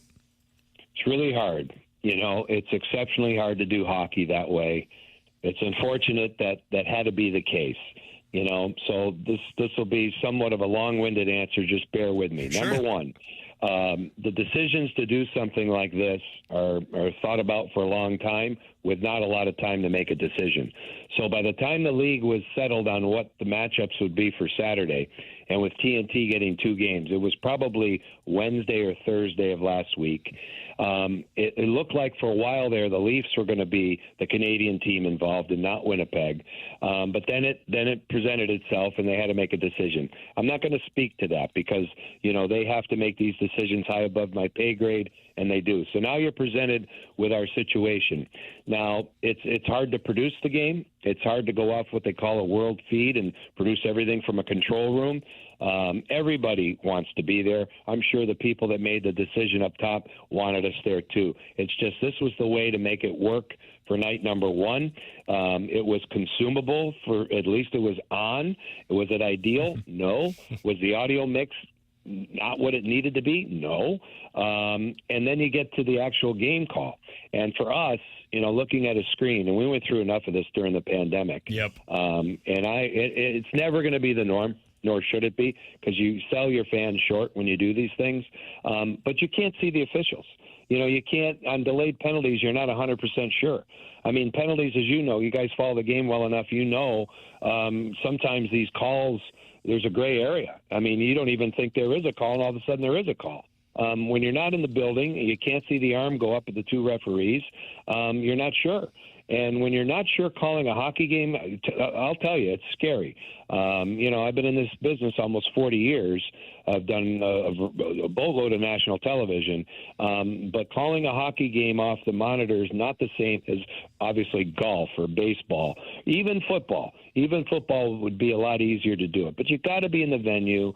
We all know that. Everybody knows that.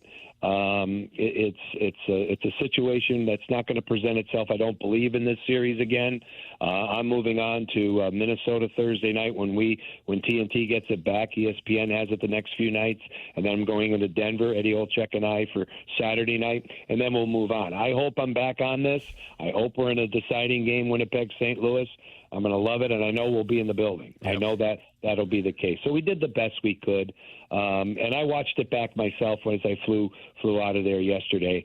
And was it A level in terms of what everybody wants? No, but it was consumable and it was okay. And I thought our audio people did the best they could, and Connor's goal still had some emotion in it for me, even though we were standing in a very small room looking at a television screen. Wow. So that's hard to do. Trust me. Well, John, you're personally one of my favorites on the play-by-play side for the national thing. So even in the circumstances that you were in, it still was a fun game to broadcast. And I'm with you. I hope we get you back in the building at Enterprise Center for potential opportunity to end the series on Game 5 or Game 7.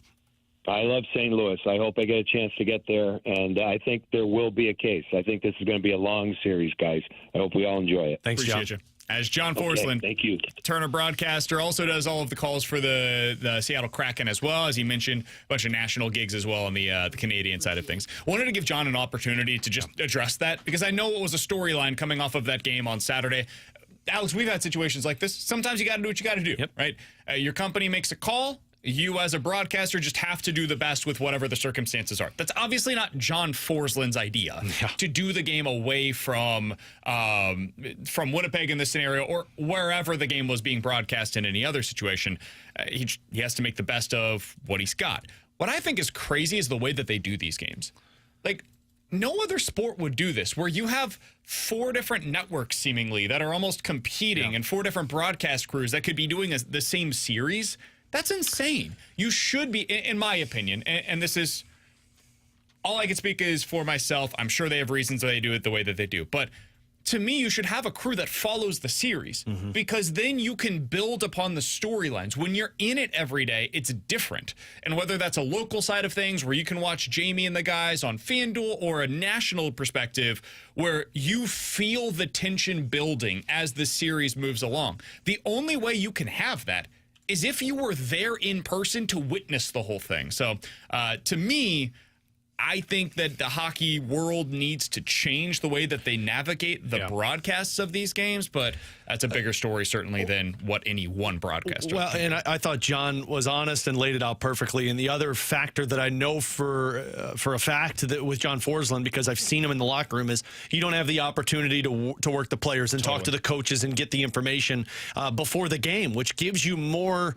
material to use throughout the broadcast. So he truly, and I mean this, he's one of my favorite play-by-play guys on the national stage when we get to see him since Doc Emmerich left.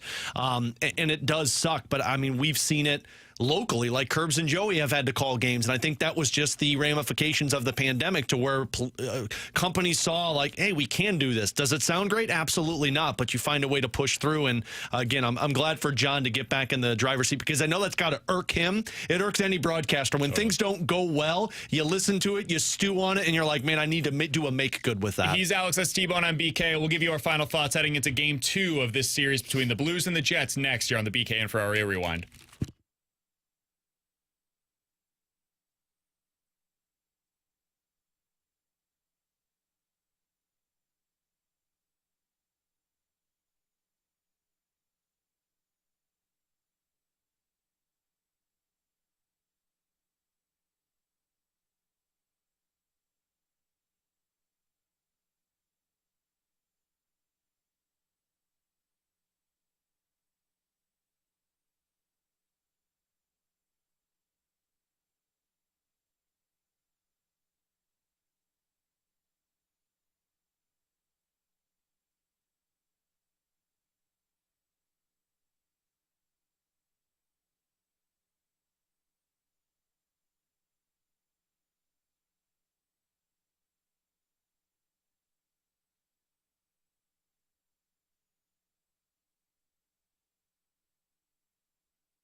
Alongside Alex and T-Bone on BK, 101 ESPN has your shot this week to score a pair of tickets to the first ever Big League Bash. Features Adam Wainwright on Sunday, July the 27th. It'll take place at the Factory. Join Wayno for an unforgettable evening of music, sports, and giving back to support the Big League Impact. Plenty of live music, including a headliner performance from Wayno, a visit from Fredbird, and so much more. You can find ticket details for that at 101ESPN.com, or you can listen to the BK and Ferrario in the Fast Lane this week here on 101 ESPN. Right now, if you're texter number 101 at 314-399-9646, that is the Air Comfort Service text line. Texter number 101 that knows Thomas Saggese's unfortunate nickname, you are going home with a pair of tickets to see the Big League Bash. I wouldn't have brought that back up, man.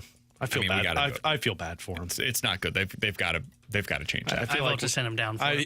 You're the worst. I feel like we need to go talk to him about it. All right, Alex. Blues back in action this evening against the Winnipeg Jets. Game 2 pregame coverage begins at 5:30 right here in your home of the Blues, 101 ESPN. How you feeling going into this one? What are your expectations? Surprisingly, I feel fine going into this one. The expectations, I expect this to be a tighter hockey game, a low-scoring hockey game, and I expect the Blues to put an emphasis on the 5-on-5 that Jim Montgomery. The coaches show on our pregame skate, Curbs and Jim Montgomery were talking, and he said, look, I loved the way we started that game. I hated the way we ended that game. Yep. There's adjustments that need to take place. I'm assuming some of those adjustments are, guys, manage your energy level. You got to get hyped up for a game like that, but don't blow that entire energy in the first period. Picks to score. Who you guys got tonight for the Blues? I got Jake Neighbors. Oh, boy. I'll go Booch goal. I'm thinking of Bucci. I also wondered. Kyrou for me. I thought he had a really good game for the most part in that last one. Couldn't get things going at 5-on-5 too much, but he had a rush opportunity. I think one of those goes in tonight. So I think that you will see a Jordan Kyrou goal in this one. You know what? Snuggerud, because BK doesn't want him on that top line. Snuggerud's so scoring in this game. Tee off with TMA as the return of the Dotem Golf Tournament is back, presented by Michelob Ultra. It's May 29th and the 30th at Oak Valley Golf Course and Resort. Check out all the details for that at 101ESPN.com. Registration opens on Friday morning at 8 o'clock, with a portion of the proceeds benefiting the St. Louis Hero Network in honor of Brian McKenna. For Alex Ferrario and Tanner Hendrickson, I'm Brandon Kiley. If you guys missed anything from today's show, be sure to check it out on the podcast page. The 101 ESPN app, of course, is sponsored by Dobbs Tire and Auto Centers. You can also check that out at 101ESPN.com, and that is sponsored by Schaefer Door Company. We'll react to Game 2 tomorrow at 11 a.m. The Fast Lane's coming up next year on 101 ESPN.